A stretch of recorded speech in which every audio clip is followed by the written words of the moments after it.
Good evening, everyone. Thank you for joining us tonight for our regularly scheduled Taos Municipal Schools Board of Education meeting. Today is Thursday, July 18th, 2024. It is approximately 6:09 p.m. I would like to go ahead and call this meeting to order.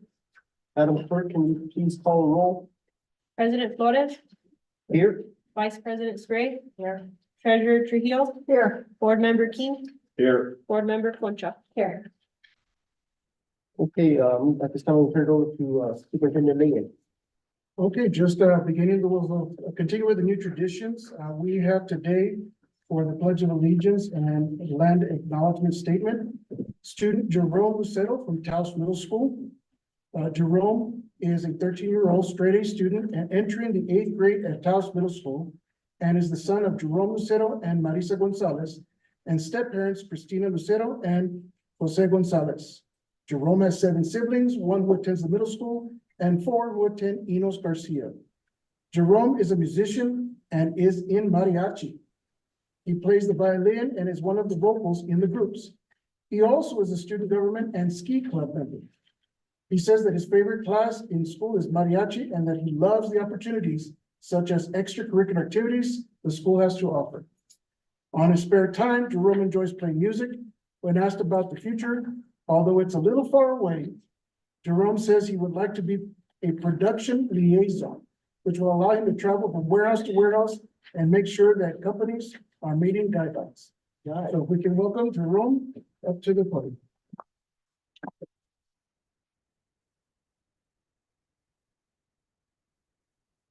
For the Pledge of Allegiance, will you please stand? Lights over here. Together, right? We're tricking you everywhere.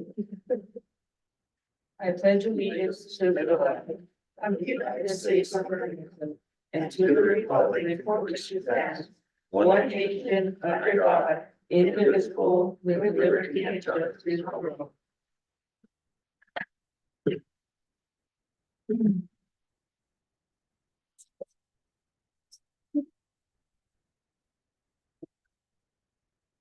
It is respectful to recognize the unique and enduring relationship that exists between indigenous people and their traditional territories. We acknowledge that we are on the historic homeland of the Red Willow people within the original territory of South Public. This acknowledgement will oblige as a reminder of our ongoing efforts to respectfully recognize, honor, reconcile, and partner with the Red Willow people whose land and water we benefit from in this great valley today. But on behalf of the board and the school district, I want to thank you for you and your father for coming out tonight, and I want to thank you for leading us in the Pledge of Allegiance and with the land acknowledgement statement. We really appreciate it. Thank you, sir. For the great person I thought.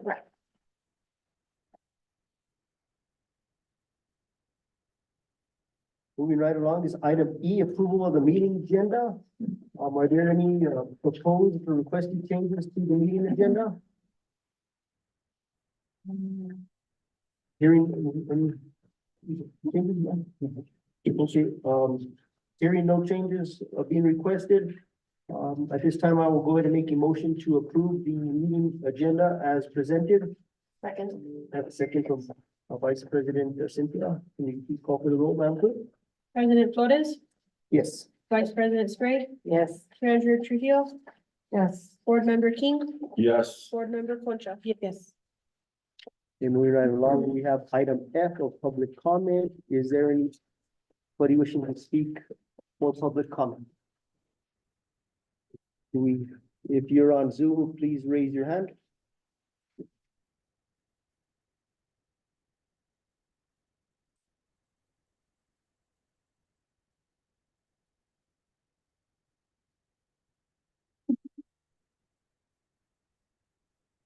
Mr. Hall? I wasn't at the last regular meeting, and I understand that there were several people that spoke about problems at Taos High School. In particular, I don't know if they spoke about schools in general. And I look around now, and I don't know how many people are, the public, so to speak, and how many people are teachers and administrators. But this appears to be the general pattern, is that there are few people from the public that show up. The concern about the high school, I think, and individual students at the high school is important, but I think it's also important to consider the years before they get to high school. This is the school report cards from New Mexico Districts 2023.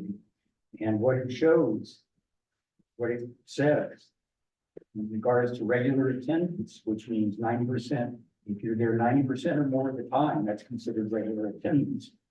At Arroyos del Norte, only 50% of the students are there 90% of the time. At Enos Garcia Elementary, only 45% of the students. At Ranchos Elementary, only 41% of the students. For Anansi, there's no chart, no data. In Yasco Elementary, only 54% of the students are there 90% of the time. I think that's important. Whether your child is in high school or elementary school, everybody should be concerned about those percentages. No one should just toss them off. And if you're not familiar with them and you're a parent, you should be familiar. You should be concerned. Every parent should have read this and know what's in there. This is a document that was created by something called the School Zone, which was fostered by Taos Community Foundation. This is about 4 or 5 years old. It was included in the newspaper. And I think that probably every elected official was sent a copy of this. I don't know that for the fact, but I do believe so. And what it says on page 12, in terms of 4-year high school graduation rates, it was Taos, Cuesta, Peñasco, Taos Academy, Vista Grande, and it says New Mexico statewide, and everything is 70%, give or take. Taos Municipal Schools most recently was 72%, the highest was, and the last since 2012 was 77% in 2013. The graduation rates should be of concern to everybody. If only 72% of the students, that means graduate within 4 years. If only 72% are graduating, that means almost 1 in 3, a little less than 1 in 3 students don't graduate in 4 years. I would think that everybody in this community would be concerned about that, and I would like to think that their fellow students would be concerned. If I was a student and there were friends of mine that I could see weren't getting through school, I think I would raise my voice. I'd like to think I did. Mr. Hall, I'm gonna have to ask you to kind of wrap it up a little bit. I'm about to think. Thank you, sir. In trying to understand what's happening, I looked at the Mexico statutes in terms of schools, and in 22.5.16 said advisory school councils creation meetings. At A, each public school, and I'm quoting now, each public school shall create an advisory school council to assist the school principal in school-based decision-making and to involve parents in their children's education. At C, it says the school council shall, and at 4, shall serve as the champion for students in building community support for schools and encouraging greater community participation in the public schools. I wonder if each of the schools have a school council. In the past, I would have called something like that, parent teacher association. And if there's no school council at each of the schools, how do we expect the community to involve? Thank you, Mr. Hall, for your comment. As the president of the board, we always welcome public comment. We do have guidelines for public comment, and we ask that they are respected, and we appreciate your time tonight, Mr. Hall. Thank you so much. Moving right along from public comment is item G, Superintendent update, Dr. Antonio Legan. All right, President Flores, members of the board, I just want to give you a brief update on the request for quotes. Starting off with the teacher housing. We have begun, working with Wilson and Company to get, and it's free, so free is always good. But they're going to be getting to, give the information to, Mr. Olivio and Marcos Herrera, our Director of Safety, Security, and Operations, any updates that start next week. And so though that particular one will be, looking at the survey and feasibility that they've been working on. It will let us know what is the appropriate properties or best options that we have for the housing. And then at that point, looking to see what now next steps we need to take for the RFQs. But as of right now, it's free, but it is starting next week from Wilson and Company. I do have our new supervisor of maintenance and facilities, Olivia here, who also can answer some questions if you would like. I have a question. Vice President. Thank you, President Torres. Why is it free? It's free because they're part of the CAS cooperative, Okay, and so they're part of their, thank you. yes, ma'am. So Superintendent, Wilson and Company, they're out of what community? Wilson and Company, Mr. Lupio, you want to go ahead and, Yeah, absolutely. They are out of Albuquerque. Okay. They're an engineering firm that are. They're well experienced and well versed in this type of study. The person we're working with, Noah Burke he was the planning department head for the city of Santa Fe. And now he's working with the Wilson Company, so he's actually doing this, he's doing these type of studies in Santa Fe, Los Alamos, and he said he'd be willing to come up and help us out here in Tubbs to do this. and I believe, we worked with them before, correct? I worked with them before in my previous role in Los Alamos, and they're actually very well, they're well respected and they do good work, yeah. Mr. Mondragon, if I could just ask if you could kind of summarize a little bit of what they're doing and kind of what they've done so far? Yeah, so they haven't done anything so far. I reached out to them last week. What they're gonna do is Monday, we're gonna meet with Mr. Burke. He's gonna come up and we're actually gonna first of all, look at the different properties, aerial views of the different properties, and he's gonna, based on that, we'll probably do site visits to whichever you choose. Right now, I think we're considering there's a couple that have vacant areas like the middle school, flower campus at UNM. So he's gonna look at those. And then the feasibility part of this will actually be, they will make a determination. So they're gonna come up with a scope of work, okay? And based on the CES pricing, so this first part of it, they're gonna just tell us, yes, it's worth it, or no, it's not worth it. Do you guys want to move forward? If we do want to move forward with this, under the CES contract, they will develop a scope of work for us. And, they'll give us a pricing under the CES agreement. And if we do decide to move forward with that, they will come in and actually do site surveys for utilities, for drainage, for, depending, they'll let us know what kind of housing we can accommodate. Yeah, I don't think we need it's, our next agenda item is, after the superintendent is, HR. And we don't really need to reinvent the wheel. I think it's obvious. The Clower campus is the largest section of land we have. These kids are needing certified instruction this fall. Okay, so I think there's various ways of looking at this. Something that we can hit the ground running. A master plan. I'm familiar with the master plan in town. We can just do something that's gonna be, if it's 3 or 4, as Superintendent Layton said last board meeting, modulars, okay? So we can get some staff, certified teachers in the community sooner than later.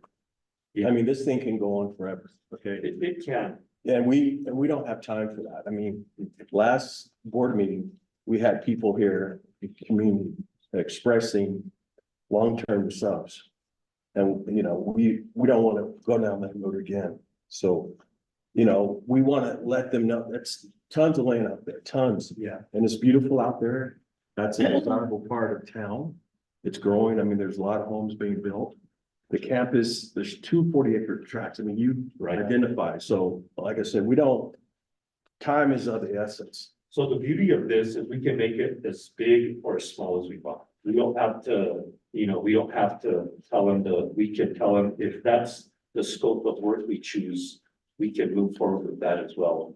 Yeah, I mean, for them to tell us, I mean, this guy's in Albuquerque, we're in Taos. Yeah. Okay, we wake up every day in Taos. I mean, there's times we go to Albuquerque for leadership conference and things like, we're in Taos. Yeah, he's actually in Santa Fe. Well, Yes. he's in Santa Fe, we're here. Yeah. So I respect what you've done in researching the problems. I think it's been fruitful for the board and the community.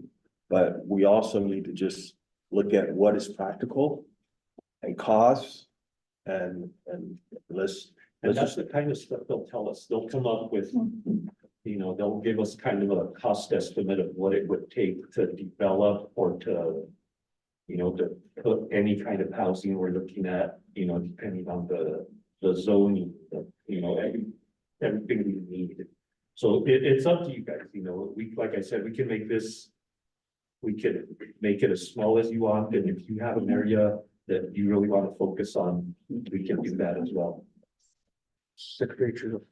I believe what, this study will do will confirm exactly what, member, Hank is saying, but again, I think it's important. Again, there's more to just the land. It's like you said, there's the zoning, there's the water issues, all these. But I think they're the experts that could just confirm what it is that it needs to be done. And whichever parcel would be the best. Yeah, and they've done this before. It's not like they're reinventing the wheel because this is something they do all the time, so they can come in and if we give them a scope of work, tell them this is what we want to do, rather than letting them come up with the scope of work.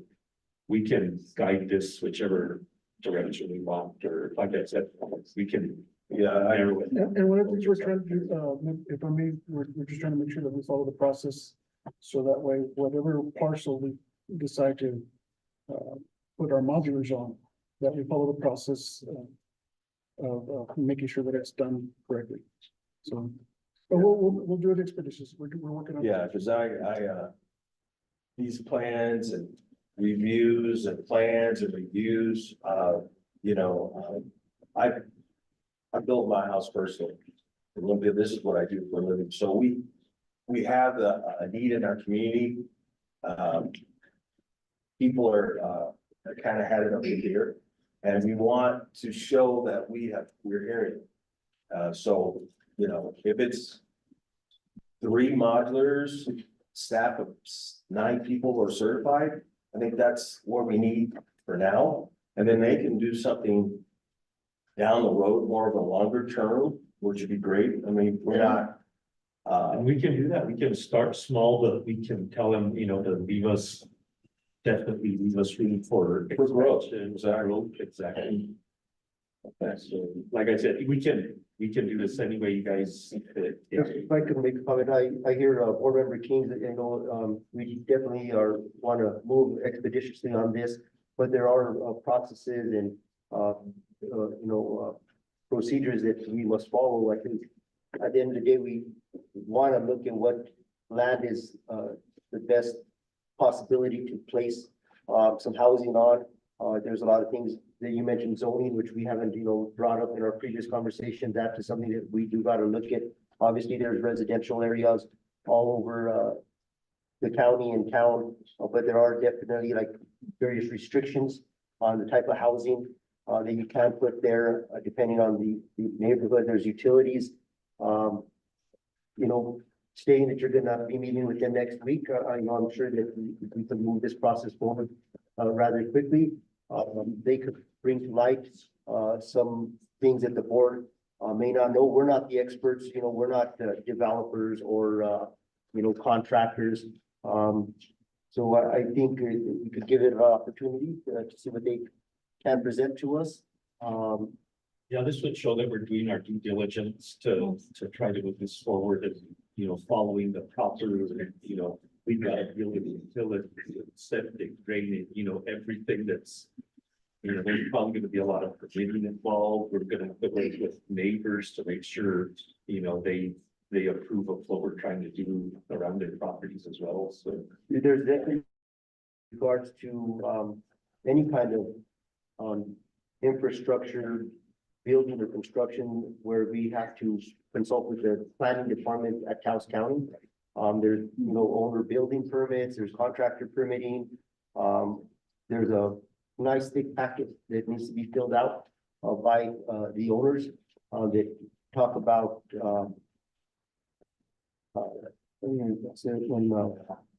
depending on where you put your property, it has to meet certain specifications. So you're gonna be with them next week? We're just gonna meet with them to kind of, like I said, just to see if, based on what they're showing them property wise, if, they'll give us a quick yes or no, yeah, we can move forward on this property probably not a good idea. They've done it before, so they have they have more knowledge in this than obviously I do or, Marcos, so we're absolutely, looking for some guidance on this, yeah. And I know Board Member King has definitely, this is a priority for him and the rest of the board, to be able to provide teacher housing for our community due to the cost of housing and so forth. So I think it's my personal opinion, it'd be good to hear from some experts, see what they have to say. I guess after you meet with them on whatever day next week, you more than likely you will have a little bit of a next step. Right.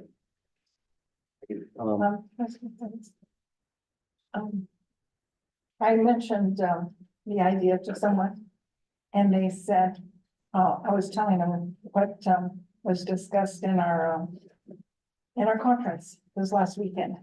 And one of them was the homelessness.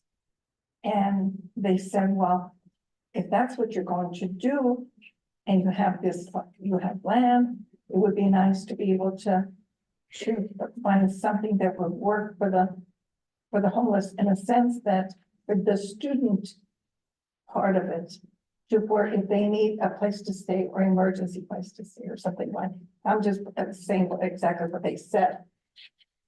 That would be interesting to consider that, that when you think of, I mentioned that we had, I think 2 years ago, we had 150 homeless children in Taos Municipal Schools. And the data that was presented Saturday was 173. And we thought, well, we don't know where some of these children are living and where how the situation the parents are living. But I don't know. I know that the town is addressing the issue and so is the county, but again, it's like, there's so many issues that are coming up that are so important. And our teachers are important, but we have this other, but anyway, they brought it up within the conversation of providing homes. And so that we could have teachers. And they said, our children, the children need homes too. If that would be possible, that would be great. Well, I hear that. I don't know that the Taos Municipal Schools is into, community housing development. That's something that we could look at right now. We're looking at, I think, teacher housing is a priority. And that's a big scope. But our community is in dire need of housing from every income level. What is the town doing? Are you privy to that? So the town has a housing partnership with Taos County. They're moving along and trying to develop some housing. I'm not directly involved with that. And don't want to speak on town issues currently here with the school, during the school board issues. So I would advise anybody who wants to hear about town housing issues to attend the town council meetings, either via Zoom or in person. But in regards to your concerns of Board Member King, do you have maybe any other suggestions or maybe an avenue that you kind of wanted to see this go down that would be? If Olympia, I mean, I'll be more than happy to be there. You let me know the time, I'll give you my cell.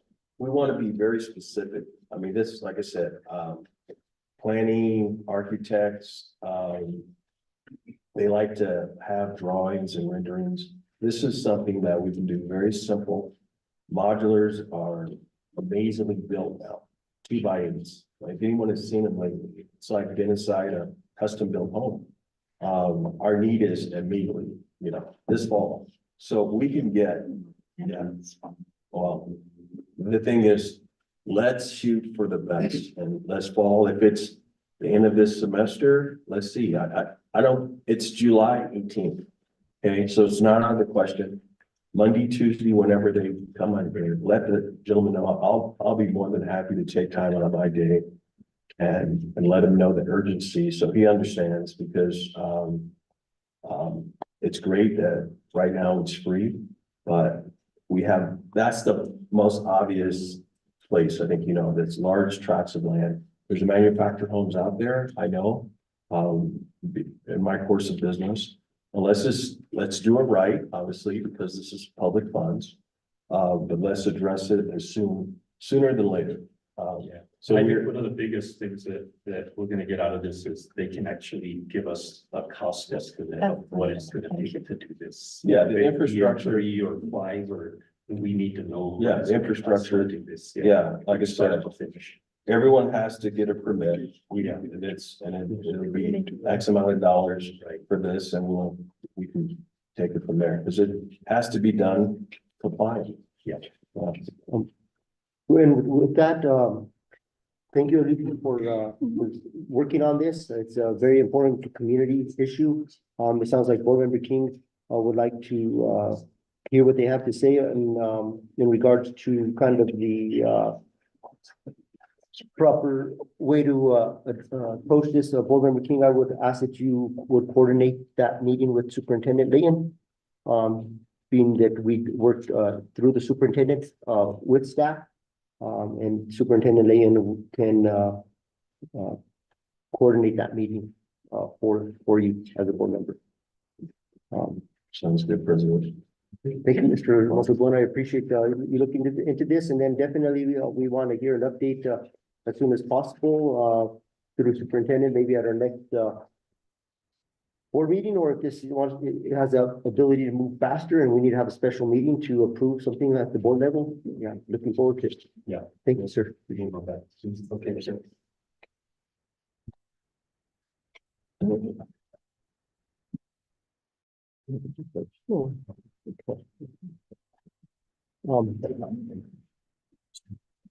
Moving right along to item GB is our cell phone policy questionnaire. Just an update, President Flores and members of the board, questionnaire for the cell phone policy went out on Monday. We sent it out, email to staff, we put it on our website, our social media, messaging to our parents and our staff as well. We want to get as much feedback as possible. As of yesterday, I believe there were just under 800 responses, which is pretty good for a survey of our district size. We're reviewing the data at the close of the end of this week so that we can get together and present and propose the policy changes and updates to our cell phone. What I can tell you is preliminary to the 10 questions. It looks like their data does show support and the need for cell phone policy, and as well as that it does provide a distraction within the classroom. So once all the data comes in, we'll close out the survey, analyze it, and then present the policy updates and changes so that we can enact a change or an update to our policy for this school year. The board's gonna work on that policy, correct? That is correct. Okay, But with the data, so we can gotcha. show you the different options and then we'll go from there. Thank you. Yes, ma'am. Superintendent, you said it was 800 responses? As of, was it yesterday, the day before? Yes, up to 800 responses, which is good. We had choices there for the community as well as our students, staff, parents. The choices included, for families that have multiple, of their children in different school settings. President Flores, Secretary Trudeau. Dr. Lakeman, would you, there are only 10 questions. Would you just kind of briefly for the audience to, Sure. they were quite interesting. Sure. So the first question, of course, which is the one that best applies, which is either you're a parent, a student, a staff member, or you are a community member. And so we wanted to get input from everybody as much as we can. The second question was about which schools does your child attend? We did leave an option for community member because for obvious reasons, they're not in school. But we put all our campuses there. Do you think cell phones should be allowed in school? It was a yes or no. Do you think cell phones are a distraction in the classroom? That was a yes or no, or sometimes. I will say that each of these questions, just on a side note, did include the Spanish question, right underneath the English question. So question number 5 was, which do you think students mostly use their cell phones for? Choices were instructional, social media, texting, phone calls, games, some of the above, or all of the above. Question number 6 was, which do you think cell phones should be used for? Like, the difference is, what do you think they use it for, and what do you think it should be used for? The same choices were instructional, social media, texting, phone calls, games, some of the above, all of the above. Question was a yes or no, which is, do you think cell phones should be allowed to use during the school day? And to incorporate some of the social emotional learning aspect of it. Question number 8 was, do you feel that there would be an increase of stress when students are separated from their cell phones at school? And that was a yes or no, I'm not sure. Question number 9 is, do you think cell phones have a negative or positive impact on students' social interactions at school? It was negative, possible, negative, positive, or unsure. And the last one was, I would like for Taos Municipal Schools to implement the following type of policy. And the choices were to completely total ban any possession of school, allow students to hold on to their phones if they store within backpacks or their pockets. Next one was allow students to hold on to their phones throughout the day by being issued a lockable magnetic pouch to store their phones throughout the school day, and that pouch would be purchased for them. This is not something that a cost that they would have to incur. Allow students to store cell phones in the classroom designated areas to use only for instructional related purposes at the discretion of the classroom teacher. And lastly, allow campuses to designate their individual cell phone policy. So these are the questions that went out to the community, to our students, our staff, and our parents. Any questions or comments from the board regarding the cell phone, cell phone survey? Actually, once you get the data and everything, what are we looking at as far as implementation and kickoff? What's your goal? So the goal is to implement it for the 24-25 school year, but we have to turn that data around very quickly. Right. Because that also involves our campus principals, because while the policy will be implemented and created, our campuses will be the ones to enact and enforce. So we're gonna have for that particular data. It's gonna be quick, but the good thing is, the positive note is we've had a lot of responses, and that's good. That means we're getting good feedback from our community, our students, our staff, and One last thing, is there any way we could do like a push, like back out to the community and say, reminder, we have the policy, just get absolutely. one last kind of hoorah going and, like you said, we're getting close to the school year already, but I think just reminding people, you know, that. Absolutely. We can send that push out, first thing tomorrow morning. Superintendent Lane, so it looks like our next scheduled meeting would be August 7th. When do you when is this survey gonna end? The survey ends at the end of this week, so we should be collecting the data and analyzing it starting Monday. And Tuesday with the district leadership, and then provide some data for the board as well. So that by the 7th, we can have some policy that can go into our system. I will be meeting with the principals and the district leadership team the week after that. So this is part of the discussions of what their thoughts are. In regards to the policy adoption for the board, so there's two readings that are required for policy adoption. And it also needs to be reviewed by our legal counsel as well. I know it seems like there's some steps. So in all reality, if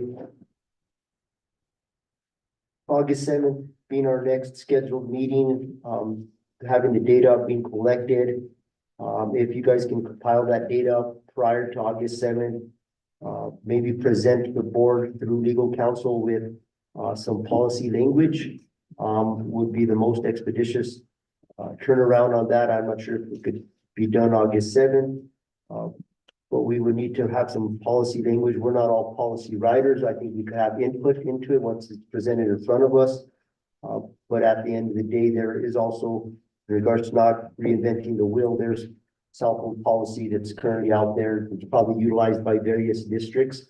So we can do some form of that research. I know our legal counsel more than likely would have some information on that or can do that for us if the district can't handle that. But at the end of the day, there is still a bit of a process. And being that we read the policy in one meeting for the first reading, read it for the second meeting, we do have to understand that there is a bit of a timeline to this, and it might not be adopted until September 11th of sorts, and we need to have a special meeting. Just food for thought. Yeah, because also to be fair to the community and the students, to start a school year without a cell phone policy and then implement one, midway through or after the first semester. Maybe we can look at it, Member Concha, as a possible adoption for the second semester and allow the Right. parents and the community Transition. to transition and become aware of it. But we're looking at it, that's a good step. Unfortunately, there's processes and procedures and things take time. But the good thing is we're moving towards that. Any comments, questions? Yeah, I just wanted to, I didn't send Dr. Layton this, and Keith, your email came back, but I sent the email to everybody, blind carbon copy about, New Mexico PED is doing a one-day training here and a community conversation about just this topic, cell phones in schools, essentially. It's on August 1st at TK1, over there by the Community Foundation, by Dr. Schreiber's office. And it's from August 1st from 9 to 3:15 in the afternoon. And I signed up to go just to learn about, more about it. But that's what the whole thing is geared towards. So if anybody wanted to go, it would be, but yours punched back for some reason on the school email, just so you know. Okay, I didn't see it either. I sent to you this morning at your school. Yeah, I did it.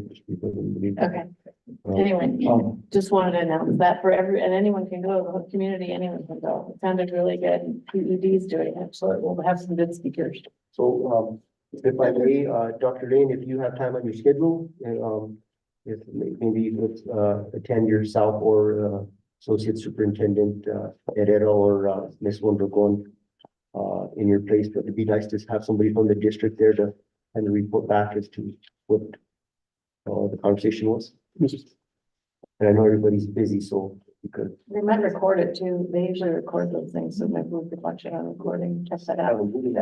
A movie night with popcorn. Let's do it. Okay, thank you for that update. Definitely, it's very important that the cell phone issue, I think, with everybody at home, in school, at work, everybody's experiencing cell phone issues.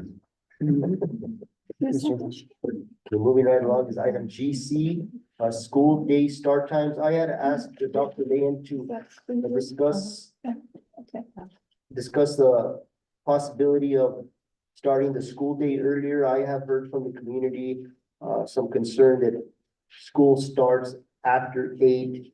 And it's hard for parents to be able to, for working parents to attend, work by 8, but then have to leave work to take their student or child to school or to be dropped off at school. I know that when I attended, high school and elementary, the day started about 7:45.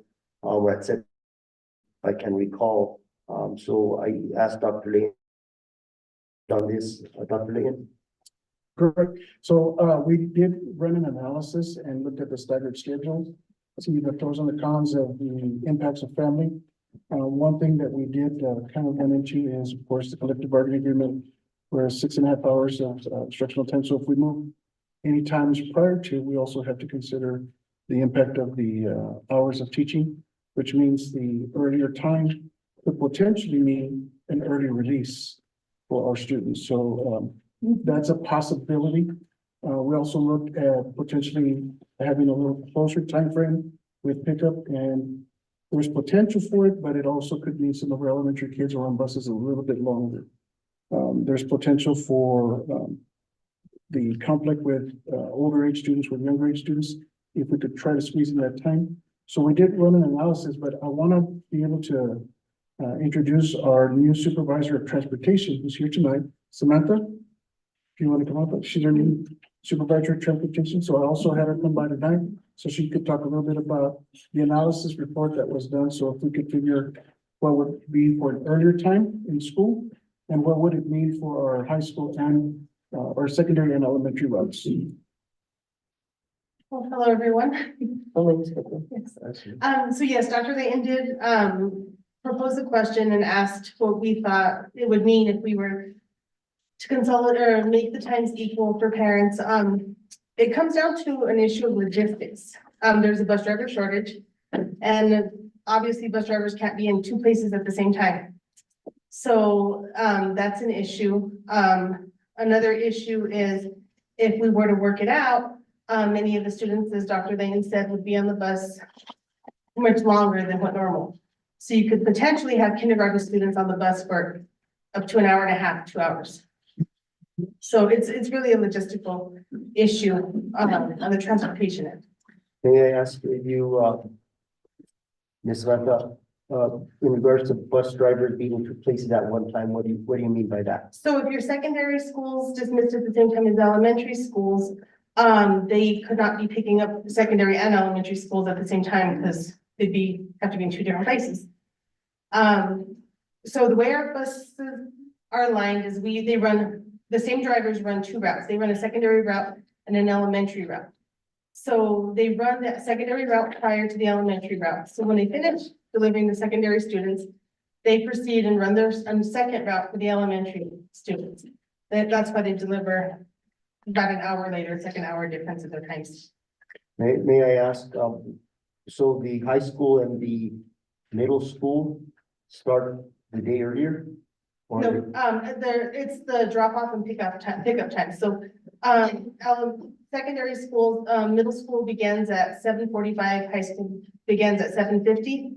And there's that 5-minute difference again, because of busing. If they dismissed at the same time, all the buses would be together at one place and it'd create a traffic issue there.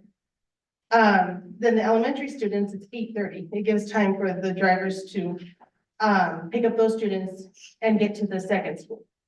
And so one of the analysis that we also ran is, what if we push back a little bit of the time a little earlier to 7:15? But we went back to the CBA where teachers for 6.5 hours. So it would mean we'd have to release high school, middle school potentially around 2:30 and the elementary at 3. So it kind of keeps pushing back the pickup time for our parents and community members as well. So if we wouldn't be able to extend it, we'd have to just shift out the hours earlier. But what it could potentially mean, we can, but it just potentially means an earlier pickup times for our secondary and elementary. I have just a question. Why is it that the secondary starts earlier than the elementary and it's not the other way around? I do not know the answer to that. That's been, as far as I know, that's how it has been. I'm assuming it is because elementary students need help by the parents to get ready. A secondary student, mostly high school, can get themselves ready, get to the bus stop by themselves. I'm assuming that that's part of it. I'm not. But it's something that we can look into, see if there's a possibility to flip this, what you're asking, correct? I'm just asking the thought behind that. I hear that, it's probably harder to, you gotta dress younger students or help them out a little bit more, make sure they brush their teeth and comb their hair, I mean, we've all raised kids here. But does the board have any thought or comment on this? I think it's also athletics too. Mhm. You know, you got kids in sports and you play, some of us were athletes and in after school activities, so. And I've Esther's heard- nodding. I've heard from the staff at the high school that, you know, and we're talking about the cell phone things. These kids just have to get off the phone. They, you know, I was at one of the grocery stores and a little girl was exhausted. And she admitted it. She was on her phone till 2 a.m. You know, and we just have to start pulling back on this, pulling back. And we see it in our society. The big districts are, you know, the cell phone things, and we have more time for instruction. We solve our problem with just a little bit of management. No, what I will say, President Flores, if we do consider the leisure time, that does mean that our smaller age kiddos do have to get up a lot earlier. And so that could potentially be, but it is also scheduled during the sports and the band and the off. Well, but it's still something. My personal thing is, I mean, you start training people since they're young, you know, and if you gotta wake your kid up a little bit earlier and get up a little bit earlier to make sure that they're on time and make sure most work days start at 8 a.m. Some start, I was at work at 6 this morning. There's not an issue with getting up early. What I would think though, and I definitely seek input from the board, and this is a community issue, the board is an advocate for the community. Would it be possible to put out a survey in due time? Obviously, we're already right around the corner from school starting. There's logistical concerns to that. I would really like to know, as a board member and a community representative, what the community feels would be a feasible start time to the school day. And obviously, we already went through the collective bargaining for this school year. Maybe we can start planning to start school at a different time next school year, based off the information we get from the survey and put some more thought to it. There's a lot to it. It's not my agenda. It's just been brought to my attention that the elementary's start time at 8:30. I think it's 8:30. Yes, Is quite difficult, for working class people that need to be at work and I don't have somebody they gotta take their elementary school child with them to work, or they gotta leave work to go home and pick them up, and they can't leave them at home alone, so they go to work late, they're leaving work, it does cause issues, but then again, I think it's best to hear from the community. If the board is okay with that, I mean, I'm only one board member here, I definitely. It's, President Flores, I think it's worth looking into it. I think it's, again, it's a community issue and we have a lot of, not just fathers, but mothers working, And I think at the end, families working. at the end of the day, the school district and the school board, we work for our community. They don't work for us, so if we gotta adjust for them, that's my take on it. If we gotta figure out how logistically to change things, to better support our working class parents and our students, then that's what we need to do. So I definitely would like to see if you guys can put together a survey. That's the request of the board. Have board support for transportation, school start time survey. Sure. Just to see what the committee has to say. And I, you know, if anyone's going out to eat, the restaurants, I mean, it's really sad after the pandemic, no one wants to work. I mean, and it's nice to, hear, and we know that bus drivers are sports. The teams weren't able to go to away games. There's not all, because, you know, this year, the last 2 years have been great, that they've had, you know, they paid premium for bus drivers, but it's a tough one. And I believe the community just needs to be informed of the reason. You know, I don't feel that, you know, and I appreciate that, President Mark, you saying that, hey, this is the reason, and they understand. It's like anything. This is why we have a staggered start. For, I think it would be scary to have a high school kid, with an elementary kid on the same bus. I mean, let's just face it, we don't want to put anyone in harm's way. So, because we have a shortage of drivers, and that's the reason, and we talked about earlier at the beginning of our meeting, housing, the seniors, people retire and the pandemic has been tough for people have got ill, long-term COVID. So we just don't have the manpower, the workforce. So it's a tough one, but that's the reason. So they know. It's not that you're just like, I do want to add a little something for like thought. Our bus drivers, especially the ones that travel the furthest, like San Cristobal and those areas, are on the road as early as 6:15 already to begin their secondary route. So students are already getting on the bus 6:30-ish, really early. Thank you, Ms. Martinez. Congratulations on your new position, and you're very experienced and versed in transportation. You bring a lot of experience and knowledge to the district, and look forward to working with you. And yeah, I think it's just something we should look at. And school year is already getting started. We're not looking to do some drastic changes and force something. But I would like to hear what the community has to say. President, I have Yes. a question. And actually, I have this would be for the principal of Valores del Norte. Because I understand that the bus picks up students here at the library. And how long does it take them to get to Valores del Norte? And what time do they pick up the students? Workers in Florida, board members and operating. I know there's actually two routes that they've taken, but the one at the library picks up, I believe it's 6:40 roughly. And they get to school about 7:45, so it's like an hour trip, but there's a lot of stops in between. And the one in San Cristobal starts about, I think it's at right about 6:50. The students at the same time, so these routes do take longer because of the distance, and also they take longer during the storms they happen in the winter time because they can't go up the road, the Honda Segment Hill. They have to go around through the blinking lights, so that also causes busing issues. There's been a lot of ideas that we've had within the community about students from different areas, like in the Los Colonias area, there's students that used to go to Lourdes and North Bend, now they're coming into town, but all these areas have the capacity to have a different way of thinking about how we manage their bus systems. And we get students to come to school more regularly if they're put in a position where that becomes an issue. That's an option. Thank you. Yes. 6:15. Oh, in the 6:50. 50, 6:50. 50. I know, 6:50.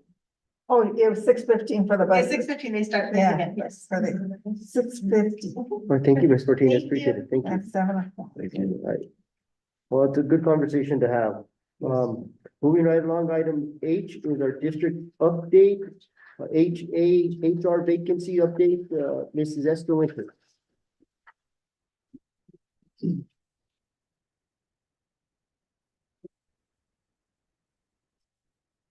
President Flores, Dr. Layton, members of the board, colleagues, guests. I'm here tonight to have a conversation regarding our current status of open vacancies, what we've been doing, what we've done, and of course, there's always the side of what we're facing as potential issues. But I'd like to report as of today, we do have currently district-wide 15.8 teacher openings. Of those teacher vacancies, and this is of course a lot, we have a few old positions. 7.8 of those vacancies are in the area of special education. And special education, along with math and science, tend to be our harder to fill positions. We have a few specific areas in the special ed area where you need to be highly qualified to say in language arts, math, science. And so the shortage that I have seen, most recently in that department is at the secondary level. I do know, right now, and I just even spoke with Miss Brazier, Taos Middle School, they, of the 5 teacher positions, we definitely have, I believe it's 2. Miss Brazier thought 3, but we were going through the list. Enos Garcia has 1 special ed position, 0.8 FTE position at Arroyos, and at Taos High School, we do have, I'm sorry, at the high school, we do have, 3 special ed positions. And that's typical because of the highly qualified position, a piece that you need to have to teach SPED. So in this, at the high school, namely, of the 3 special ed positions, 2 would be, special ed teachers that need to be highly qualified in math. So, you know, right there, you have math going against you and then the special ed piece. I, also want to say that, the, 15.8, one of those positions is a dual language position at Enos Garcia. 1 is a PE position, 3 science, 2 math, and 1 read 180. To date, we have hired most recently 6 teachers. We are waiting approval on 4, 2 of which are being held up right now, looking a little deeper with the House Bill 128.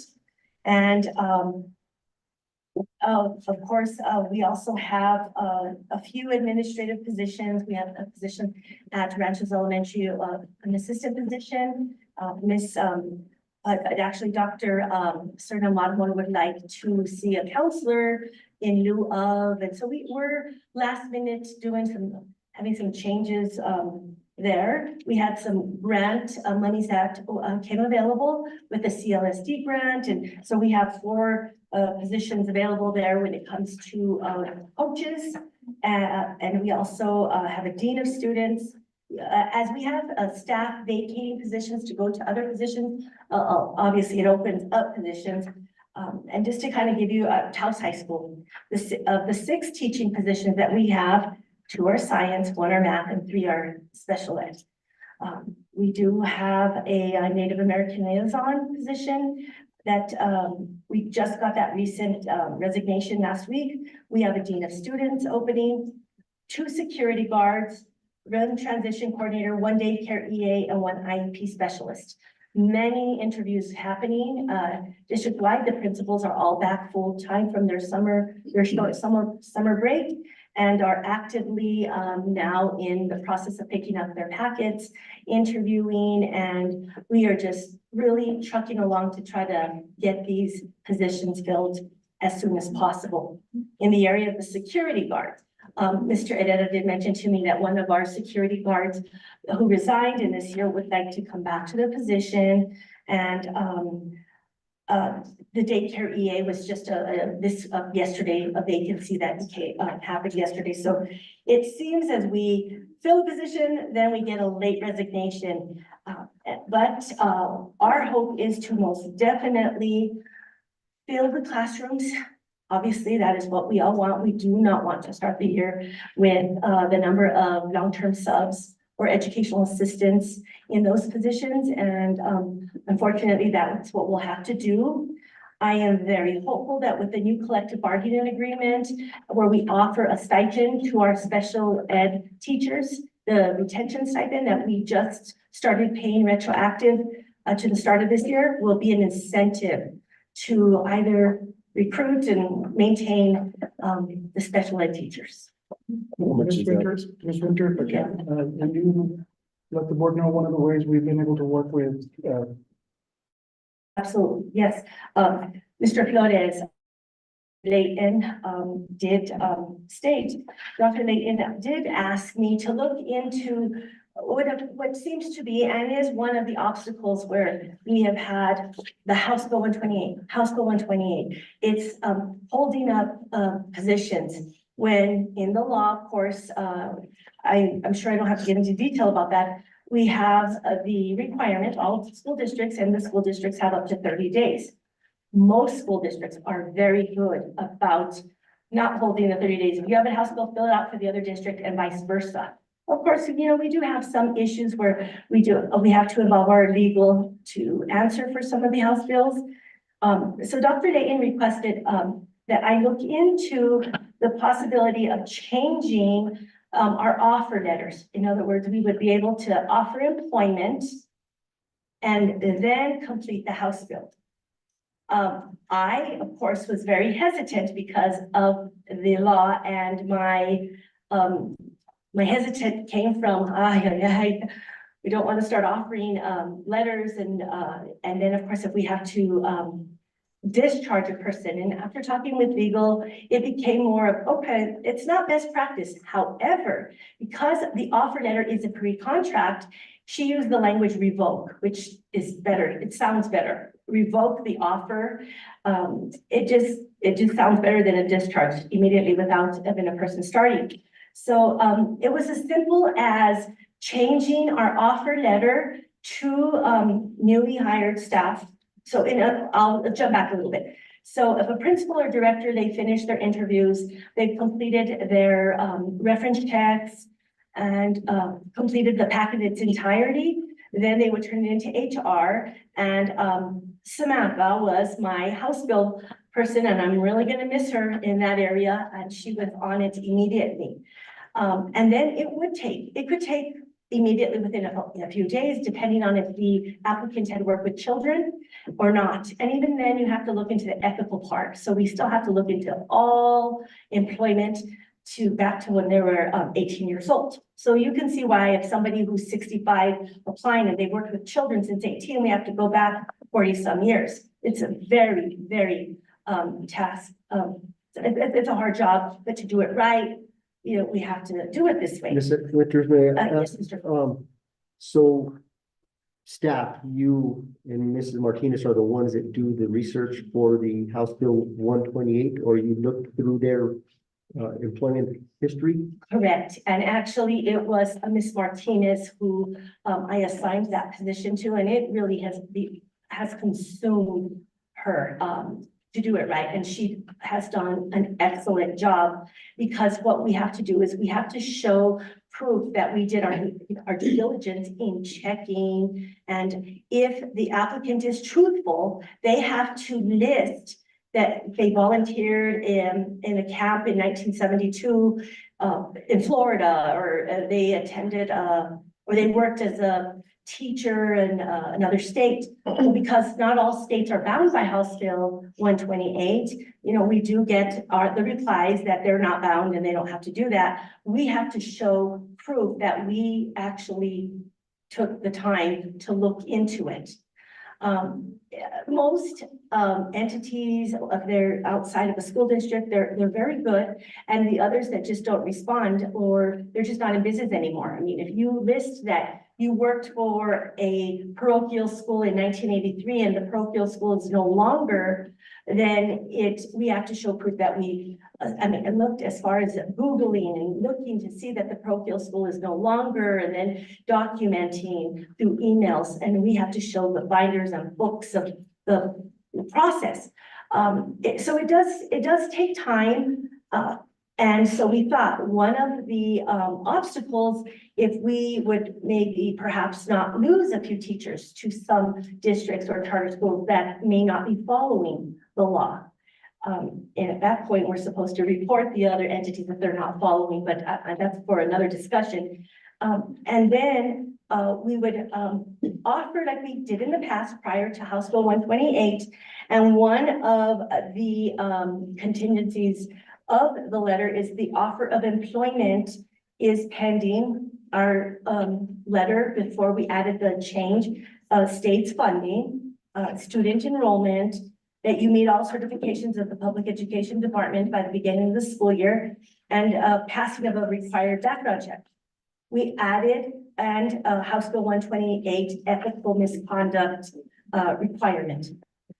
Sorry if I may, Ms. Martinez. Yes. So pretty much in a nutshell, what it means is that once the principals or directors make a recommendation, that we're able to offer the job contingent upon completion, which lets our prospective leadership staff know that, hey, you have a job, as long as you pass HB 128.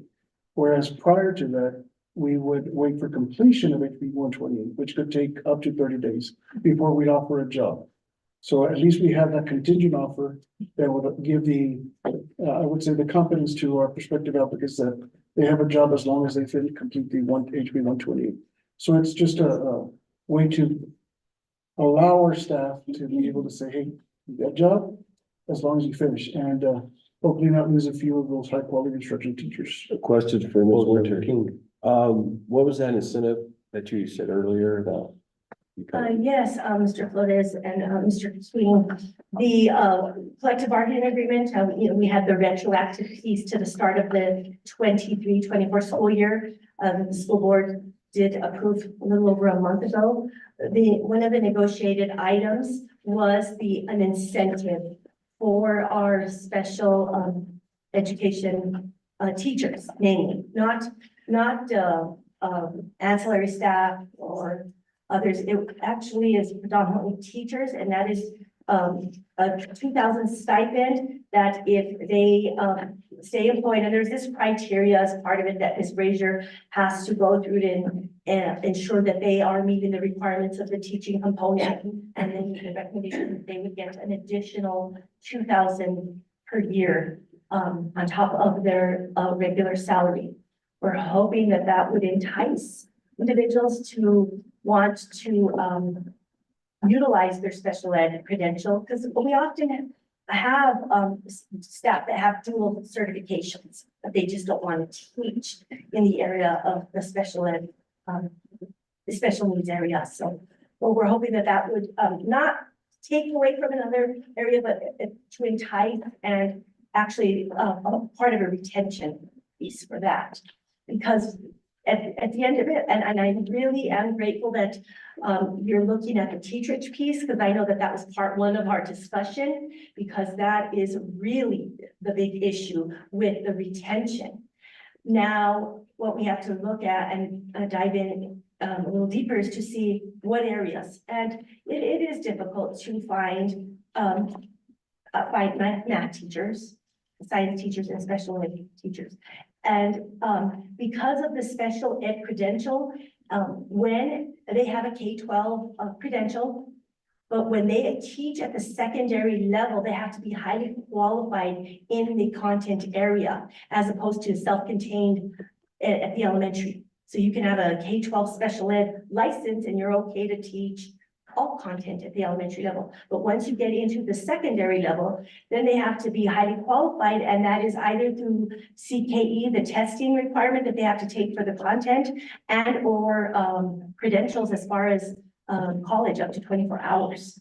So it's a little bit harder to get special ed teachers to teach content at the secondary.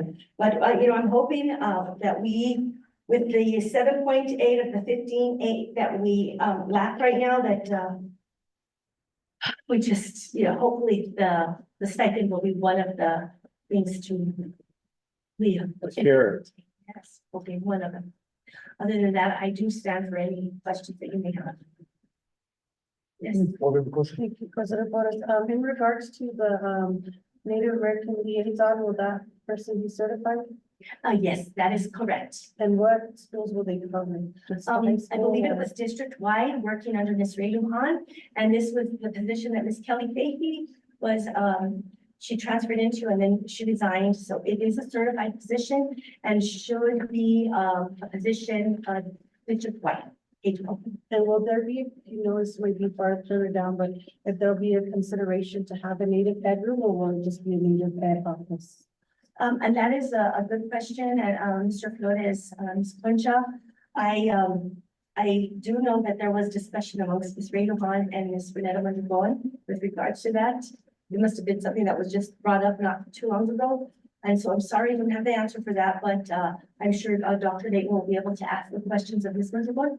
Do you have your answer? Yeah, it's just something that had been there in the past that hasn't been there in the past few years.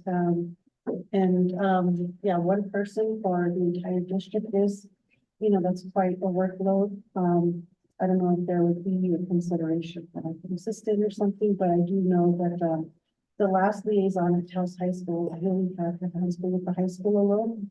And we did have a native liaison at the middle school, who actually that position is open, and I believe they've been combined, right? So, just a heads up that, that's quite a. And if we had something on the thing, but Okay.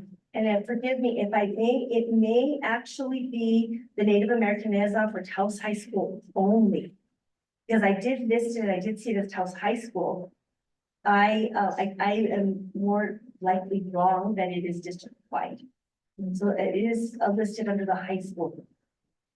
We can most definitely ask and find out the staffing pattern for the Native American program. So if I heard correctly, Board Member Porter, you have requests to look into having an additional Native American liaison, if that's possible, look for funding for that. Right, and even if it's just an assistant to the high school one, but I do know that when we lost Ms. Salazar at the middle school, there was a decline, not only in just grades and attendance, but in connection to the, like, we had, what is it, youth outreach workers going into the school, and then we lost that as well. So, and I really firmly believe that at the middle school level is where they need the most interaction, the most advocacy and representation. So, yeah, like I said, when we had Miss Amanda at the high school and it was just her alone, her workload was there. And, what brought that to my attention was,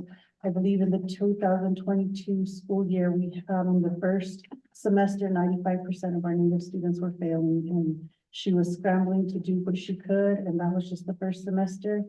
Our graduation rate has gone up for our Native students at the high school in just 2024, but, yeah, and again, there was that Native Ed classroom that, for whatever reason, was no longer available, and that's also a critical resource in getting the students, the help that they need and everything like that. So I just, a few components that I would like to see, return to the Native Ed population.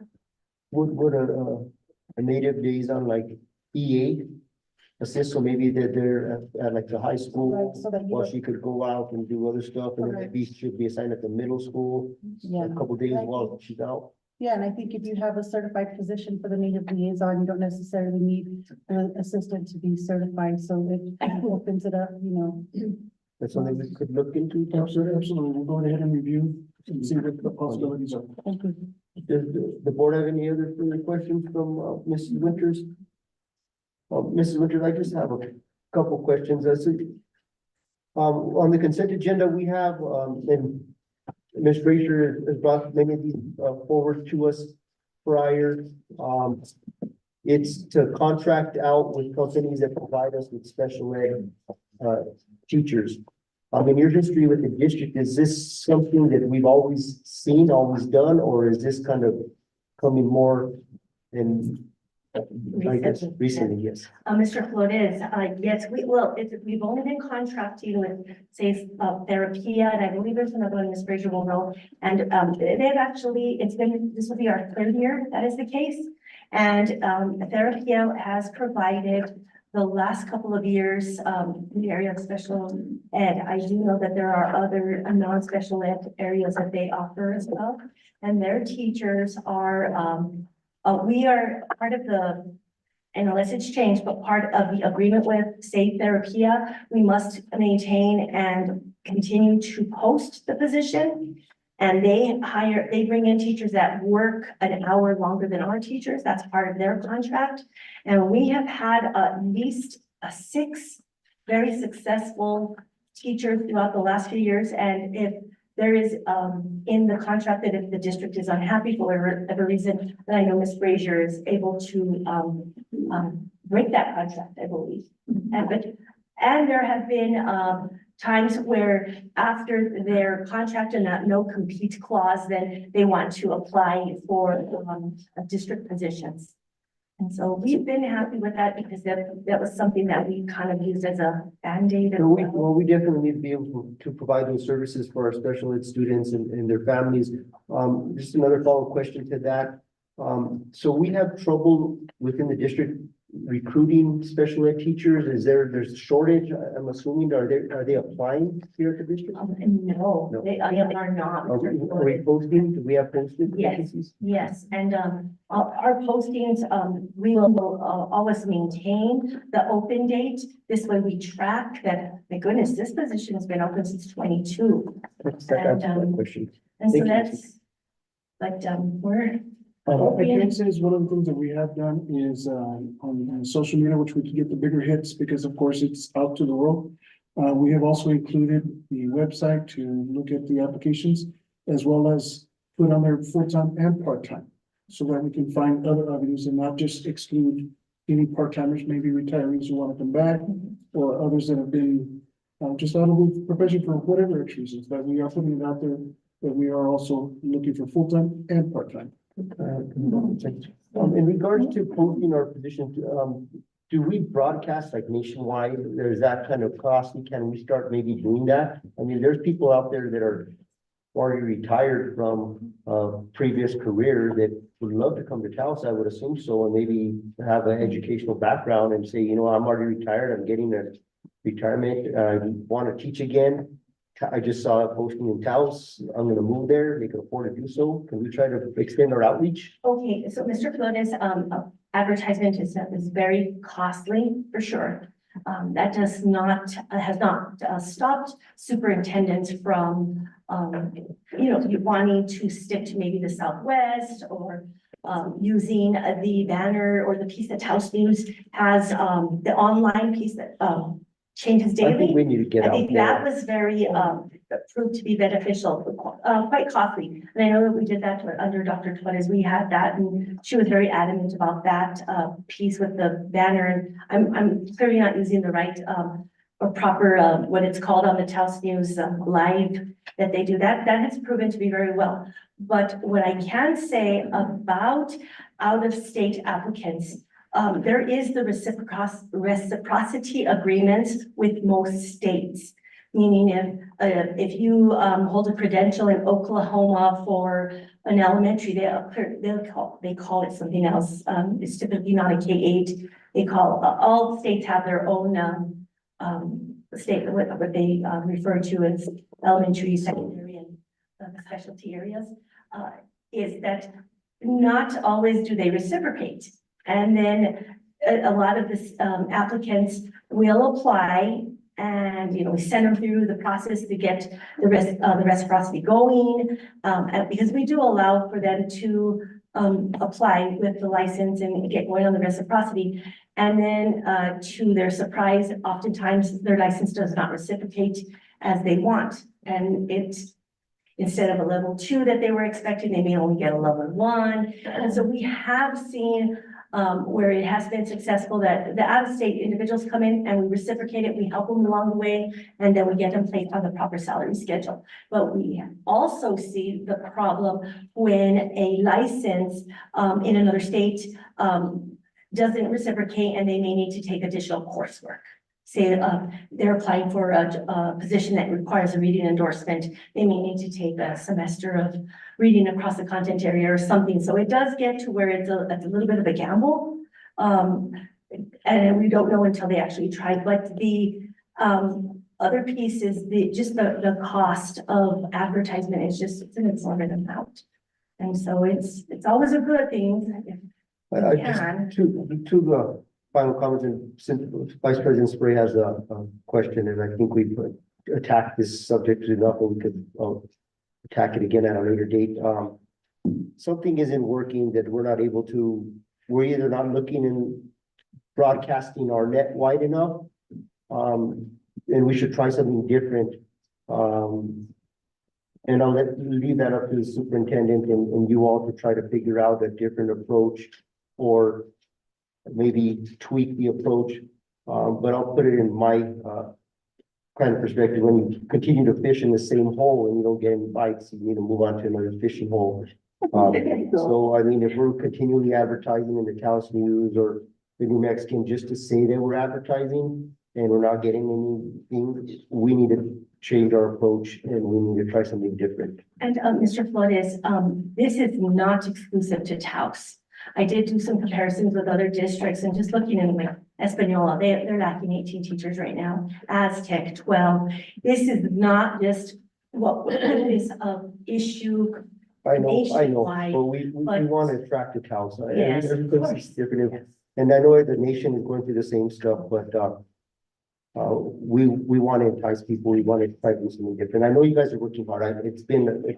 Every year we kind of approach it and kind of beat up the same subject and, That's how you got Dr. Layton.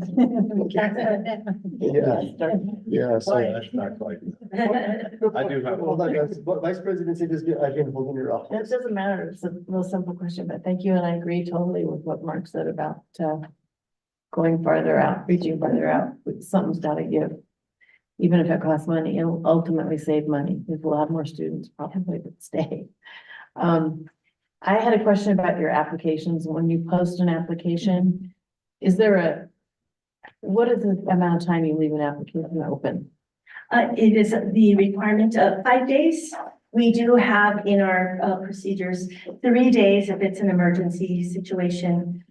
But it's 5 days typically is what we hold a position open. Okay, I have a big question about that. Why would you take it down before it's filled?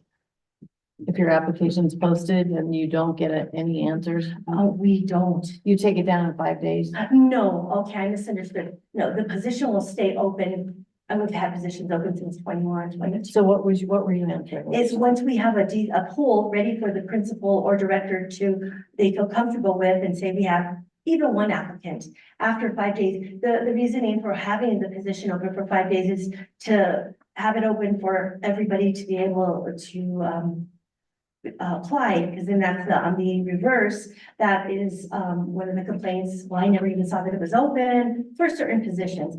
And so 5 days is just what we follow, but we don't close it. It stays open. If after 5 days we have applicants, then we will close it down and begin the interview process. All right, I don't know if that's a policy or a law, but it seems like a week would be, I mean, I think 5 days sounds really fast for people to be able to see it and apply. So I think what she's saying, what I understood is, once they have like, about 5 applicants Yeah. for the position, they'll leave it for 5 more days longer, but won't we leave it open till? Yeah, no comment. Yeah, That it is, Mr.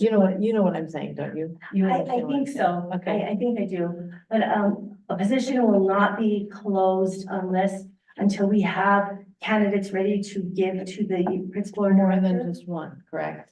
And sometimes we'll just, yes, it could be 10 days that it's been open and we have an applicant that is qualified. The principal will say, yeah, I'm ready to go. So they're not going to just hold off and just wait.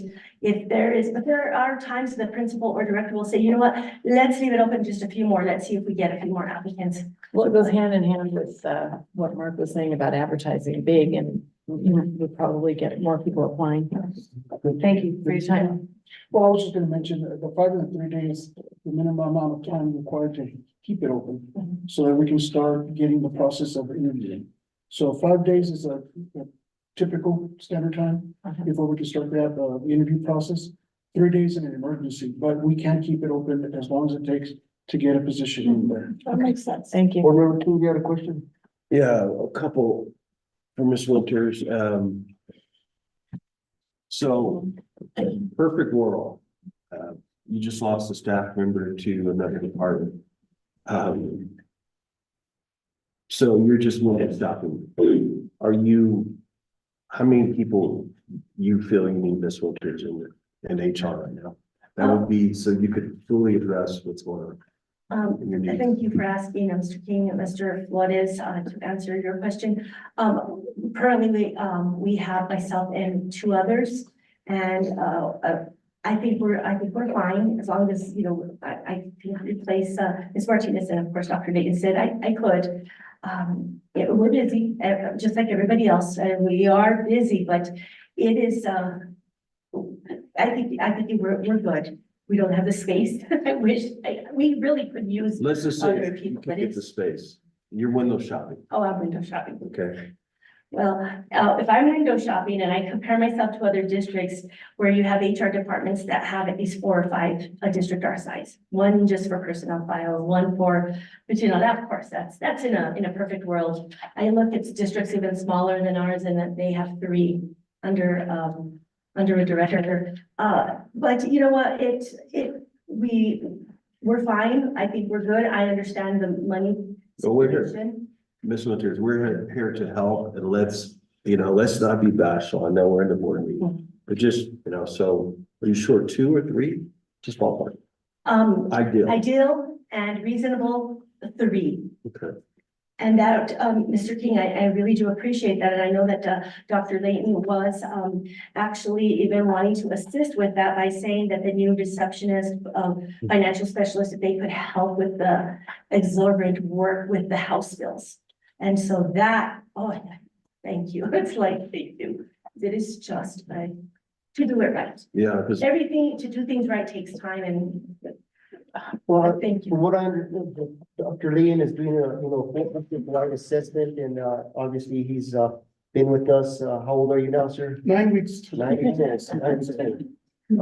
I think he's still getting a pulse of the district, so, please don't be shy with bringing to the board, the needs and the concerns. Obviously, we always have a roof on budget, but maybe we could find ways and means to, we're sitting here for the success of the district. We just had our leadership conference. And, we need to know these numbers. I've talked to superintendent about the HR.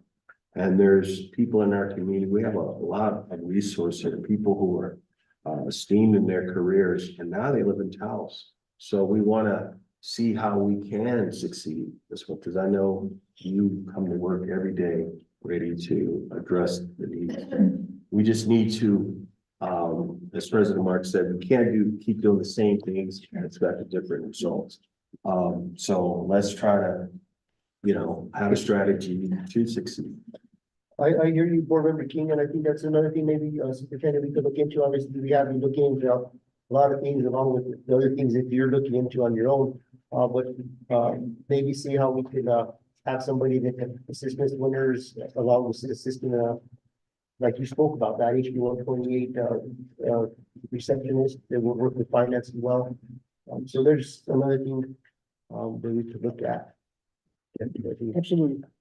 Appreciate it. Thank you. Thank you for your time. Thank you, Ms. Winters, for all your time. Sorry to keep you up here so long, but very important. We do want to, fill the teacher vacancies that we have and try to, that's why we're here. I mean, if we're not up here talking about it as a board, then we're not doing our diligence. So Of course, and I appreciate it. Thank you. thank you so much. Definitely a topic we want to continue to, visit, as time permits and things progress. So keep it on our radar. All right, so I think that moves us right along to, I lost track of where I was at here. Where am I? Hold on. Yeah. Where is that? So that's, on time, where are we? Some student outcomes, right? Okay, yes, you're out. I'm off the page. So just an update, it's really informational item only.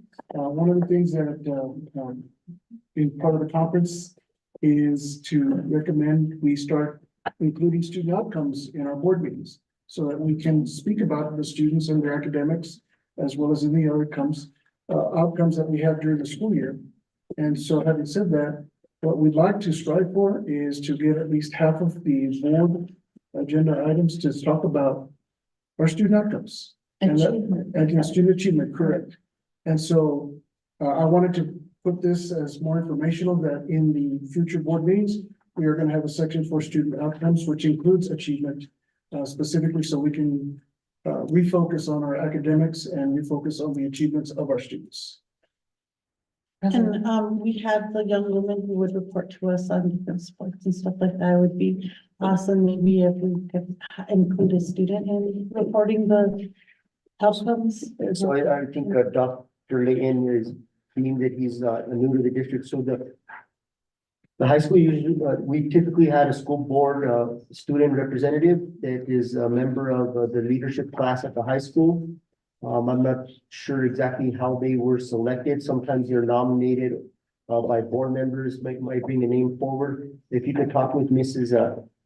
Principal of the high school, she's familiar with that process that board member Concha is speaking about. And what typically has happened is there's a piece of the agenda where they report back about the stuff going on at the high school. And then we also talked that they could kind of also report back about stuff going on at some of the other sites. Well, and that, Student report. President Flores, Yes. and Member Concha, that may go along the lines with the student advisory group that I'm Right. putting together. And we could select a representative from the high school from that group to be the liaison between board and myself as well as to the high school. So And one of the conversations that the board had was, historically, the student representative just spoke on the high school issues, but the board has also brought forward that it'd be nice if they were able to maybe go and visit with the middle school and kind of report back and give them that, I don't know how they would be transported, but well, and going back to the student advisory group, President Flores, the student advisory group will be representatives from the high school, middle school, and each of the elementaries. And so, along that lines, we could have those representatives from each of the different campuses and do that on a rotational basis. Good. Sounds great. Thank you for putting student outcomes on the agenda. That was a discussion we had at our conference, and appreciate that. But we need to definitely shift our focus more towards achievement and outcomes of our students. So with that being said, we'll move on to item J of the consent agenda. I did have a couple just small questions of some of the items on the consent agenda, but I want to ask the board before I bring up mine, if they have any questions or comments or concerns regarding the items on the consent agenda. When I was reviewing the items on the consent agenda, I just have three, so let's see here. On the, let's see here, our Power School Group Services contract, it has listed Miss Melissa Sandoval, who is no longer with the district as the primary account contact. I would like to request that that gets updated, since she's currently at Robertson High School and no longer at Taos High School or Taos Schools. So we do need to update that. I just got this last night, when I was reviewing these. And then on the Power School Intimate Services, it has our former superintendent, Mrs. Valerie Trujillo, as the primary contact, so we just need to update that on that. Good point, President Flores, just so you know, we've been in contact with Power Schools to make sure that that is in place. So that's in transition as we speak. And when they sent this, they sent the wrong information. We contacted them immediately to let them know to put in the appropriate contact information. Thank you, sir. And then I just have one other question. We are due to set to approve. Can I think you're gonna update us on the golf classic? We have here the approval of donations. And historically, the board is made aware of the donation amounts. There's no amount here. Is there any information on that? Yes, sir, and I believe that's a new business. Okay. So if you want to go through the consent, we can go to new business. Thank you, sir. Any other questions, comments, or concerns from the board? Superintendent Layton, do you have a recommendation for approval or disapproval of the consent agenda? Yes, President Flores, I do recommend that the board approves the consent agenda as presented. Can I entertain a motion for approval of the consent agenda? I make a motion to approve the consent agenda as is. Second. We have a motion to approve the consent agenda as presented from board member Concha and a second from Vice President Cynthia. President Flores, Yes. Vice President Spriggs, Yes. Treasurer Trujillo. Yes. Board Member King, Yes. Board Member Concha. Yes. Okay, right along item K, new business. K8, discussion and consideration of approval for the Cows Cheer Booster Payment to summer camp deposit of $100 per student athlete for a total of $3,100. Mr. Hernando Chavez. And before Mr. Chavez does present the new business, I just want to congratulate him. Mr. Hernando Chavez is as of Monday, correct? Tomorrow. Tomorrow, the new assistant principal at Taos Middle School. Congratulations.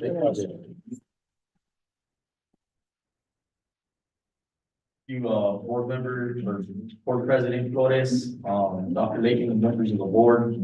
So the cheer booster right here, what you're seeing, they needed to they need to put a deposit down for a camp that they're gonna be attending. I believe that's, next weekend.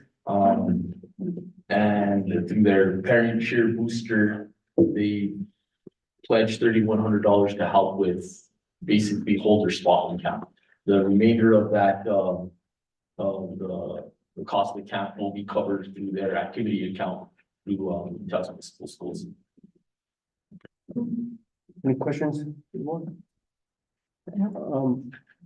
Superintendent Bateman, do you have a recommendation for approval? Yes, sir. Board President Flores, I do recommend the discussion and consideration approval of the Taos Cheer Booster Payment for summer camp deposit at $100 as presented by Mr. Chavez.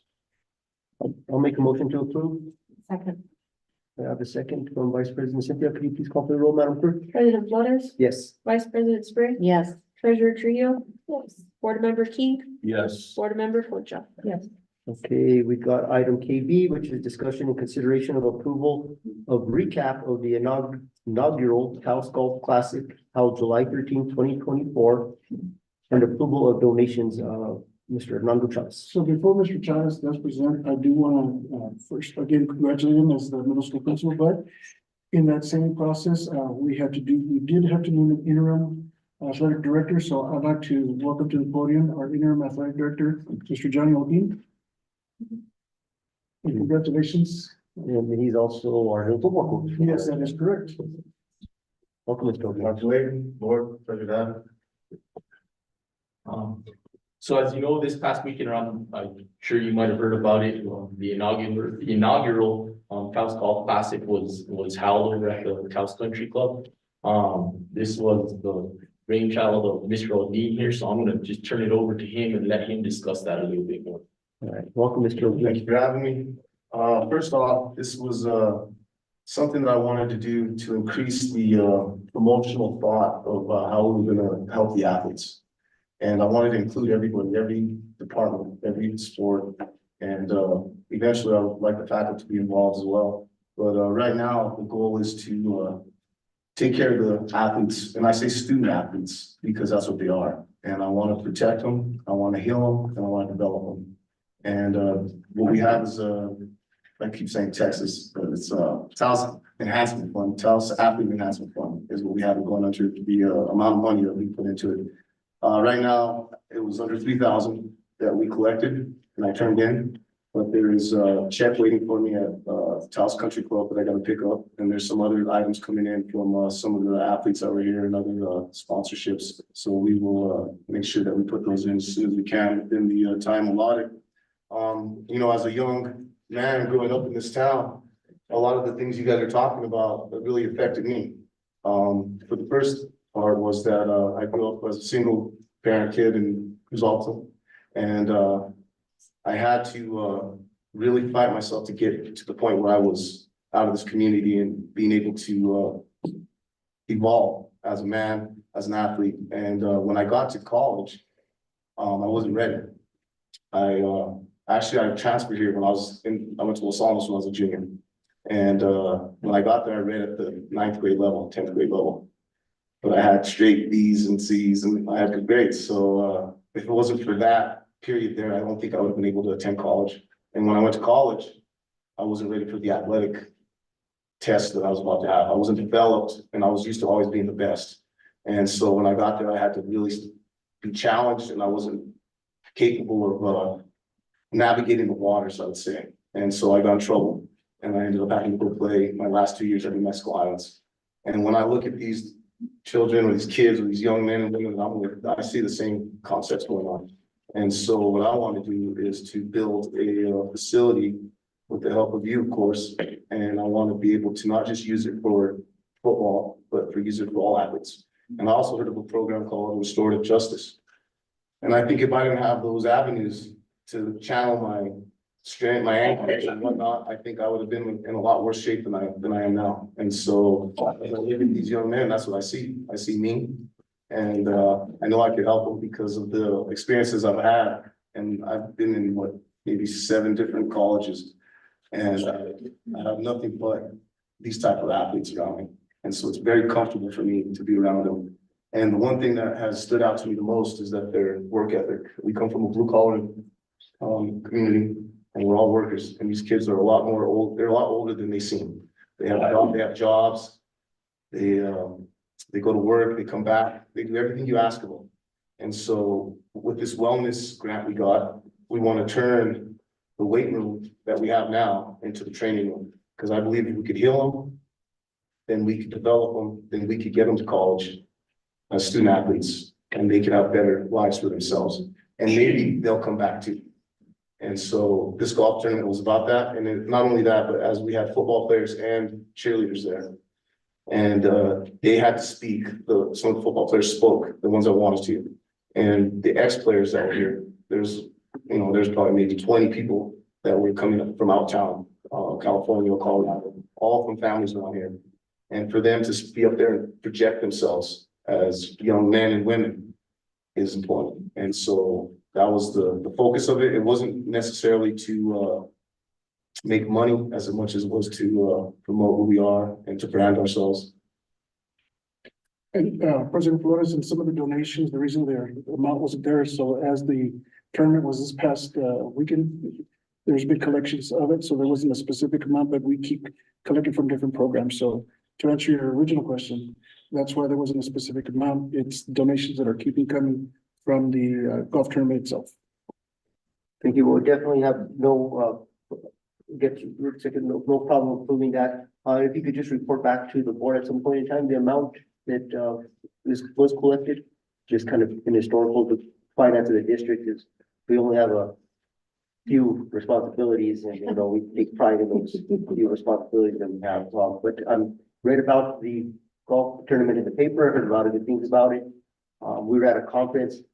Superintendent left a little bit early to go be there. I'm not much of a golfer, but just find some players. I don't know how good we'll do, but maybe the board will all go golfing. A couple questions for you, Mr. Ging, or, we have nothing to do with the personnel. So are you tell us like what you were graduated from Taos, you went from Los Alamos, you said? Yes, so I left here on junior year, so I graduated from Los Alamos in '95. Okay. And then, and you were, so you're coaching in what level? I said college? I did 18 years in the pros and 18 years in college, 3 in pro. Okay. And one of the athletes actually came down from, I was with in the NBA, and he's looking for property out here. And I'm hoping to bring more of those type. I think it's important that we show. The first question I asked when I got here was, how many of you want to play college? And they kind of went like this. And that was an alarm to me, because that means that they're not. So I want to enhance that and believe that they can. I think we have 3 seniors that could possibly play at a college level, and it doesn't have to be the biggest college. One of the best things I did was go to New Mexico Highlands, Eastern. These are good schools, and they give you a lot of practical field projects. I was at Highlands, and I got to do an internship in a field project at University of Texas and be part of a national championship with Vince Young and them. And I was still a New Mexico Highlands student. So the opportunities are there, and they just have to believe. And that's what I'm trying to do, promote that thought. I played college ball too. Where'd you play, sir? Pittsburgh State. I'm on the Gorillas, where Franchione. Yeah. came from. I know Pittsburgh State. I was I did wait no. Well, President Flores and members of the board, and we were discussing earlier about reaching out, went to the tournament itself, that Saturday. And it was great to see that we had people from different states come by and provide opportunities for our kids. So you know, we were talking about extending our reach. This is part of extending our reach. Okay, Superintendent, one less, if someone wants to give monies, have you guys talked with Mrs. Grace with the, in regards to the community foundation? Because that's a source that, like, as board member, Susan just gave a check. You can also get the, community foundation to be a, like a fiscal agent. And so someone like myself, I can write a check, you can, pass it through the community foundation. So if you haven't pursued that, maybe we can talk a little bit about it, because they could be that fiscal agent. You can have a tax deduction, it's transparent, and you could continue to be raising monies and the tournament's gone. And so that's a way, that's a funding source for you. You know, and I talked to Dr. Layton about this, a lot of these athletes, they're kind of just like that. You know, and so there's definitely that 501(c) that I would like to use with them and make it even more beneficial. Yeah, so that's something to, you know, we could talk about it, because a lot of you guys are staff, and it's right here in our Main Street, if people drive by it. It's the old hospital, that little building next to ours, and so, yeah, and that's what they do. So what are the parameters I am tasked to make sure is that we follow all procurement? So, yeah, we're keeping that eye on that to make sure that follows the right process. Yeah, and it'd be great for you to do that, because you can just keep coming in. Board Member Concha. So Thank you, President Flores. Mr. Opie, you mentioned, the outcome that you experienced, you know, based on your reading level and the educational component. You know, sometimes there's a stigma that athletes don't tend to focus on their education as much as they do the sport, right, that they do. And so what is your approach to the educational component of your athletes, and how do you support them to, you know, be 4.0 athletes, not necessarily at that level, but to strive, you know, to have those grades as well? everything I do is in a holistic approach, where it's not just one thing. We're all made up of several different layers of success, and our goal as humans should be to reach full potential. So to me, athletics kept me in school. If it wasn't for that, I would have never went to class. So I think that is the carrot that you gotta throw out, and you gotta lead with them. Being able to speak intelligently and articulate yourself in ways that they respect, and they see you do it, and they will copy, they will imitate. And the more professional coaches and, like you said, teachers that you want to bring in, that's what you're gonna do. You're gonna increase their ability to see what's outside of the world here. And that to me was one of the downfalls, is you get so landlocked that you don't really know. And when you get there, you're scared, and it's intimidating. And so I think that leaving here and being able to speak a foreign language, Spanish, especially with the world, the way it's changing, these are critical, you know, and if you could do that, and you could show them that they can actually reach those goals. There's a statement, it's a theory, psychological theory, it's called Pagnillian theory. You talk to a person as who they will be and not who they are. And that's how I am coached, and that's how I would like to have been coached. I wasn't always coached like that. You know, there's that whole brimstone. I didn't do well with that, and I think I was ahead of my time. I think I would have fit better in this kind of environment. Where you have positive affirmations and whatnot. Yeah. Just like you don't always want to talk to babies as babies, right? You want to start developing their cognitive and everything they're thinking. So you, like you said, you talk to them as who they're going to be. I like that. What they want. Yeah. I like that. Vice President, Cynthia had a question. Okay, just another question. I just want to say how happy I am that you're here, and I'm so excited for this program. I'm thrilled to be able to be watching what you do. I just Appreciate am that. really excited for it. You know, this is the first job I've ever taken where it wasn't about money. It's not about, titles or. I'm doing this for I came home because my cousin Dan had passing. That's what triggered this thought. And I wanted to come back and finish what he started and, be a part of the building that they're building, the $4 million building, which we've done a great job of designing, all of us in here, and Ms. Spray on the committee. And so it's going to be something of, I'm going to tell you this, it's going to attract so many coaches. They're going to be around the block trying to get that position. And I think this is the new college. High school's the new college. The one reason I left college was because now at the NIL, I don't get to see what they look like as a freshman and a senior. So if you give them safety and you give them facilities, they will come. And that's why I came back to high school. I want to see what it looks like when I see this little guy that I saw today when he's a senior. You can take a picture, you know, or I send them home after 4 weeks or 8 weeks, and their parents are excited because of the way they look. And you'll see them because they start to strut, they start to walk. You know, and that's what gets me going. Thank you. Alderman King? Yeah, just to let you know, our district, the school I went to in Kansas City, if you had any deficiencies, you did not play.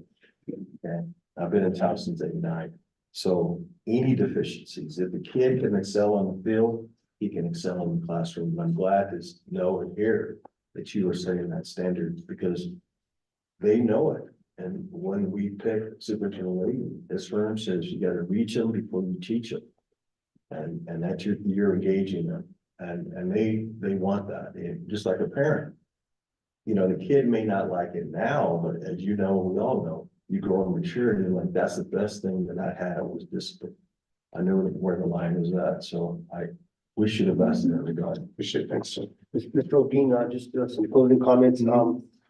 Very proud of your successes and that you're able to come back to Taos. It speaks volumes. That you're a high school coach. Just the way you started your approach. I've heard a lot of good things, read about the golf classic in the paper. I myself played football for Taos. I graduated in 2001.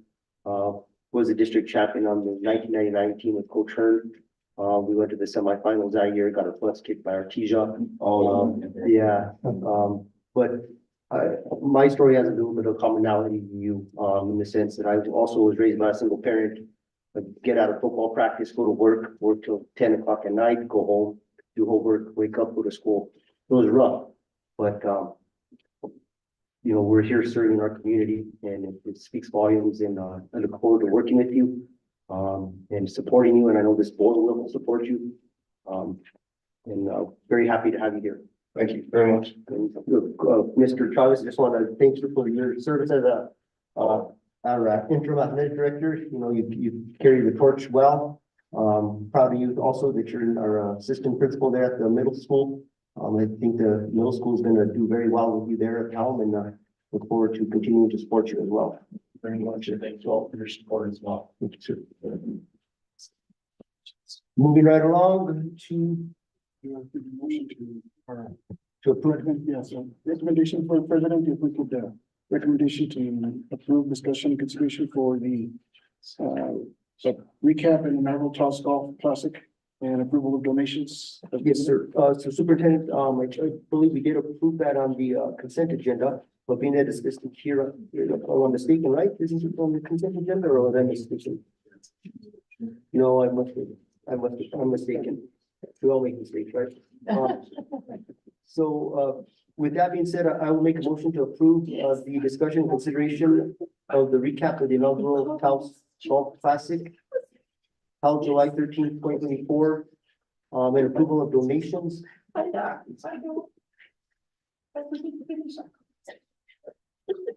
Did we call for a recess, board? I'm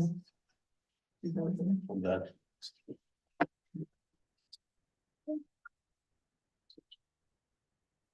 You want to do 5 minutes? No.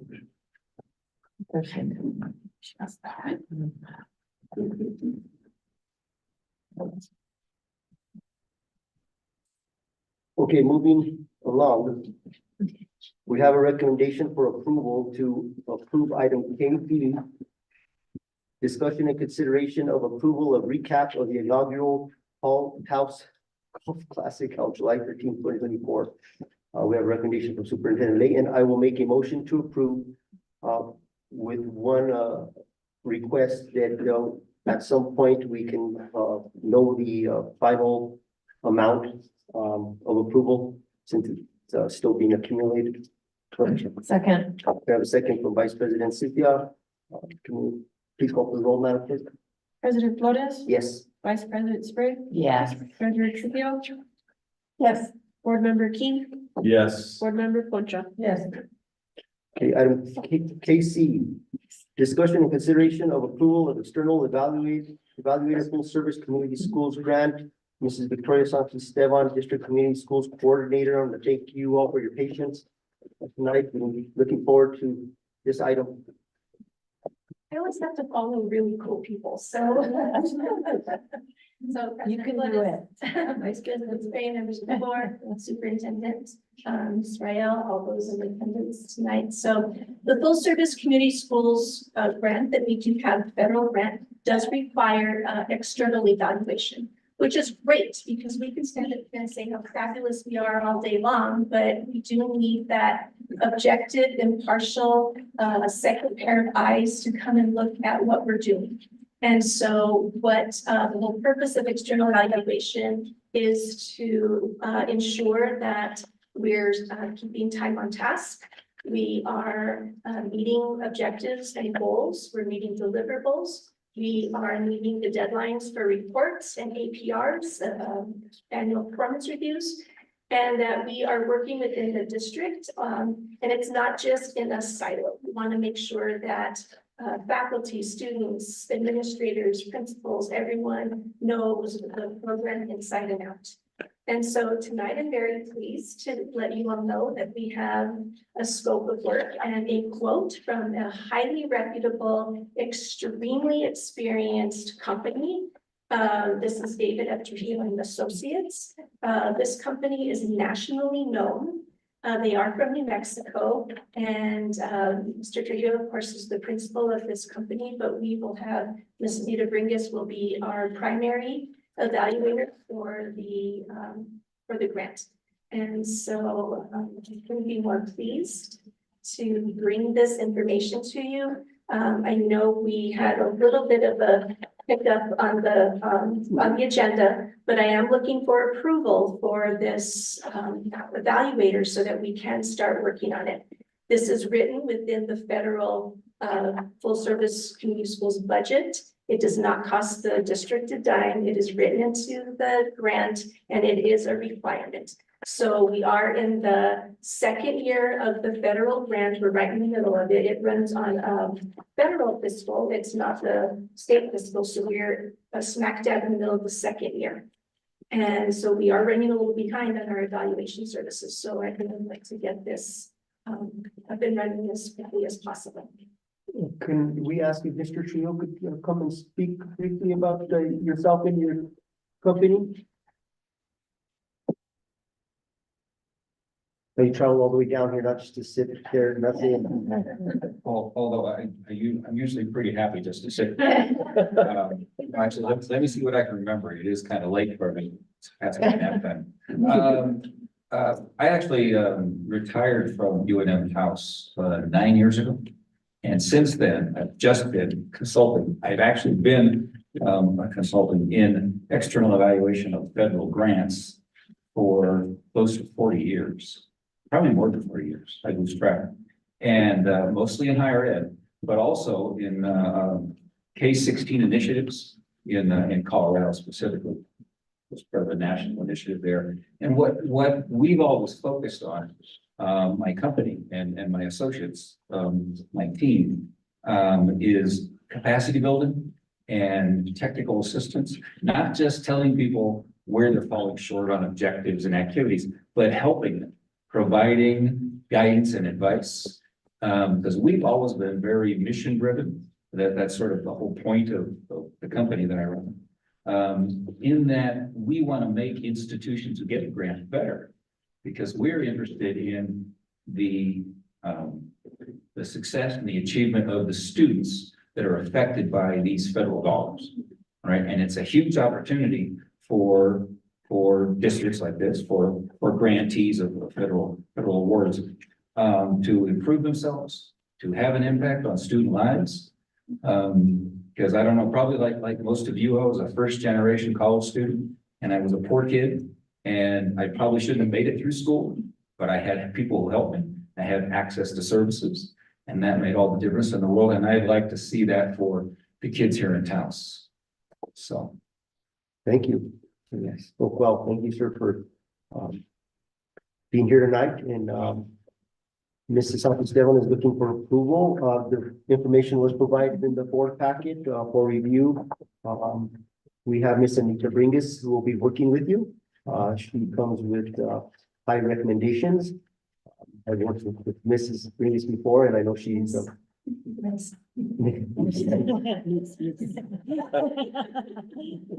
Excuse me, Ms. Bringus, and she's a very hard worker. So we look forward to succeeding with this. Superintendent Layton, do you have a recommendation for approval? President Flores, I recommend, KC, discussion and consideration for approval of external evaluation full service community schools grant, to be approved as presented. And just for the record, it's not listed on the agenda, but the amount is for $50,000 over the course of 18 months. So let the record and the minutes state that, since it's not listed on the agenda. Would the board like to entertain a motion for approval? I'll make a motion. For KC, discussion, consideration, external evaluation, full service community schools grants. Victoria Santa Stella District Community School Coordinator. Thank you, Board Member King. I will go ahead and second Board Member King's motion for approval. Can you please call for the roll? President Flores, Yes. Vice President Sprague, Yes. Treasurer Trujillo, Yes. Board Member King, Yes. Board Member Concha. Yes. Thank you both for your patience and. And I think this is incredible to know that these grants are gonna be utilized 100%. And they're on task and they'll benefit the kids. It isn't just getting money and just going through a process. It's just really analyzed to utilize the most of the monies that for its intent. And if they're federal monies, again, it's even more stringent for us to be able to be in compliance. So thank you so much. And actually for bringing it forward. Thank you all very much. Thank you, Ms. Santisteban, for all your work. Appreciate it. Okay, so moving right along, item L, finance. L A, discussion and consideration of approval for budget adjustment requests. Mrs. Tanya Maestas, Finance Director. Good evening, President Flores, members of the board, Dr. Layton. Good evening. Good evening. Let's see here. Request to approve the many bonds that we got this time around. Did you get a chance to? Yes, Interesting. Yes.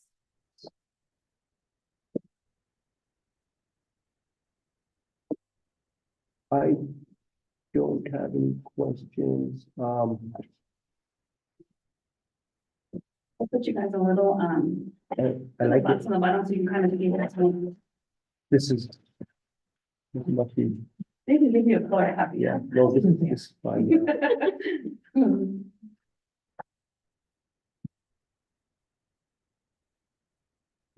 Board have any questions or concerns? I just thought that they were.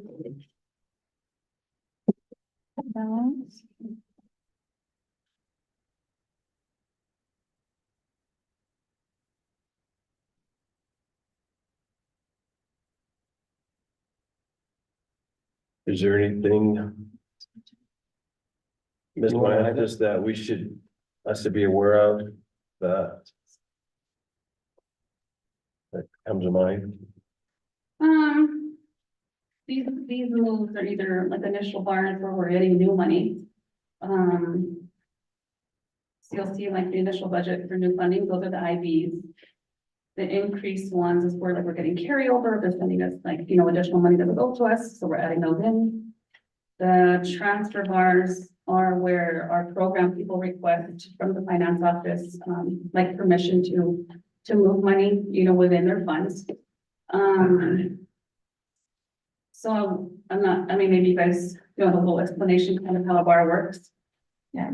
So what a bar really is a budget adjustment request. And so we get the business office gets the request from the program directors, the program people that supervise all those federal and state funds. And so, our goal next year is to try to build better budgets. So there'll be less bars. So kind of more of a perfect budget for each fund is less bars. So as we've had a bunch of new people, a bunch of new of us starting, everybody that new in the program side, we really do bars for moving of money within the fund. You can't move from like 2-for-101 to 2-for-106, like you can only move within the fund. So sometimes the money is sitting in maybe all salaries, but they need to buy instructional materials. So they gotta move a little bit of money from salary to instructional materials to be able to buy books, whatever it is. So all this, things like that happen within these, so that's why you see the transfers and the maintenance bars. All this goes to where, okay, so they do the initial request on the document with all the backup documentation, so they have to give to the business office. We look at it, we review it, we see if it's good. We in turn put it into OBMS, which is a program at New Mexico PED. At that point, we put it in there. Will stop us if there's so many internal controls in there that won't let us move anything incorrectly. It's very strict, like you can't move a cent without it flagging you and asking why, what are you doing? And so you have to give justification in there. So our program people will have to give us justification. We have to upload the justification documents and any kind of documents that PED requests, we bow down to them pretty much. At that point, once it's done with me and I go ahead and put it in there, we send it over to Dr. Layton. He's our third approver. You know, the director is the first one from the program. Then it comes to us, you know, to me. So we review everything, make sure he's good. We get the third approval from Dr. Layton. He's got to push the final button that goes up to PED. Once he's good with it, we did a little mini training so he knows what to look for, you know, just to make sure everything's good. And then, so that's our third set of eyes, and it goes to the PED level. We can't make any moves or anything until PED gives us that final approval. So within, sometimes it's like 2 days, 5 days, sometimes it's 10 days. We wait until they say you're good to go. So at that point, once they say you're good to go, so this is why we requested like the resolution for you guys to give us permission to kind of make these little moves to be able to start purchasing and follow procurement. So this little move that we do is all this stuff that goes this way. And once we get the approval from PED, then that's when we get these approval letters. And then they have a stamp on them that says approved. And you see the little, here on the very bottom of every bar, you see the kind of like the chain of how it's going, who's in there, who's doing the approvals, what they're asking for. So it shows you here on the very bottom. So we have heavy internal controls to be able to process the bar. All to make the magic happen for the students to have the supply they need, books, you know, salaries.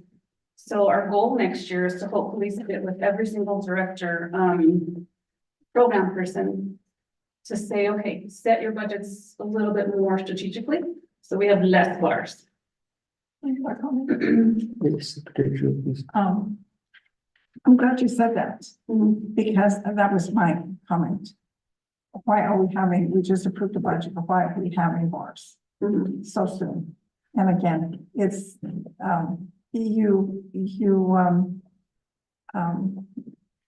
your strategic planning, you know, for next year, really teaching your directors how to budget, just to know exactly where their money is by looking at actuals, looking at hit, you know, and just having them plan, right? And see where they expended the monies so that they know how to budget for the next year, and you'll have less bars.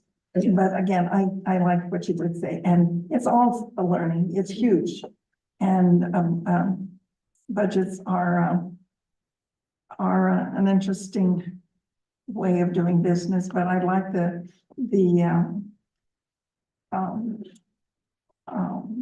what PED has to be able to control the approval of these budgets, because what the other thing is that I never moved any money out of salaries, because to me, they were a given till the third quarter. Because I thought we have salaries and we have operational, and your operational is for operation. These, until we saw that money was going to be utilized, then we could move it and maybe down to capture some expenditures. But you know, you don't want to shortchange yourself on salaries, because those are recurring. Member Trujillo, if I may, these bars were from June. So this is where we're moving, like after salaries have been kind of taken care of. Only because you mentioned salaries. That's why I Yeah, just- federal programs had to spend the remainder of the money, so we don't lose money. So we had to move money, see what they could buy, where they can utilize the funds, what they could help the students and what they could, you know, make sure we didn't lose What money. needs- Treasurer, That's what we learned. and if I may, Ms. Maestas and I are gonna be working already at creating the process and procedure manual. Exactly what you're talking about, to make sure that our directors, principals are training the appropriate budget component of it, and to meet deadlines as well. And so we're gonna be we already had set up a time so we can streamline that process and work towards exactly what Ms. Maestas was talking about, getting that kind of clean budget as best as possible. So we don't have to. Again, given, you'll have them, you'll have bars. In fact, you did mention that you have new revenues coming in that you have to budget for. You have to budget the revenues, you have to budget the expenditures. So that's a given too. So again, I say that only because to me, it's important to be able to understand that we're all on the same page here. And the budget is, the board is responsible for the budget and that's what runs the school. And thank you for your due diligence in doing what you do and do it well. Thank you. Any other further comments or questions for Mrs.? Maestas? No, that's, I haven't any questions about her. No. Dr. Layton, I'll maybe go off with your recommendation. Do you have a recommendation? President Flores, I recommend LA as presented by Ms. Maestas. So move to approve item LA, discussion and consideration of approval for the budget adjustments as presented. Can I get a second? I knew you'd want to, Susan. Yeah. We had a foul. Susan knows her stuff. She's the one with all the Post-its. So, second from Secretary Trujillo. Madam Clerk, can you please call for the roll? President Flores, Yes. Vice President Sprague, Yes. Treasurer Trujillo, Yes. Board Member King, Yes. Board Member Concha. Yes. Item LB. Discussion and consideration for approval of the financial reports for June 2024. Mrs. Maestas, and that's pretty much all presented in your packet. I think it's, Yeah, those are the monthly statements. that we give you guys. informational and for review. Questions or comments? No. Superintendent Layton, recommendation? President Flores, I recommend LB for finance as presented by Ms. Maestas for approval. I'll make a motion to approve. Second. Got a second from Vice President Cynthia. Madam Clerk, can you please call for the roll? President Flores, Yes. Vice President Sprague, Yes. Treasurer Trujillo, Yes. Board Member King, Yes. Board Member Concha. Yes. And you said you had a question. Yeah, I'm sorry. I just want to know if you were aware of this or what you think of it. In the conference that we just had, they told us that there's been as I guess it's SEG money, but we have a appropriation coming to us that the amount per student is going up 5.1% from last year. Correct. So that we will have more money that I guess we will decide how to spend that, but I just wanted to know if you've heard about it, if you knew. This is the one to assist the community school that gave like a rundown of. It's not community schools, it's from PED and that's from SEG money. We're gonna, each student is, they're gonna raise it 5.1% over last year for each of our students, so there'll be extra money. They said we will then be allowed to make budget adjustments because of that. Okay, I will look into that. okay, I just want to make sure you had heard about it. Thank you, Mrs. Maestas. Appreciate your time and patience. Okay, item M, executive session, MA pursuant to section 10-13-1 H2 of the New Mexico Open Meetings Act to discuss limited personnel matters, specifically for the superintendent to update the board and legal counsel to advise regarding the investigation of classified and certified central office employees and specific employee movements. The time is 8:22 PM. I will make a motion to enter into executive session. Second. I have a second from Vice President Cynthia. Please call for the roll. President Flores, Yes. Vice President Spring. Yes. Treasurer Trujillo. Yes. Board Member King. Yes. Board Member Concha. Yes. So we'll take a 5-minute break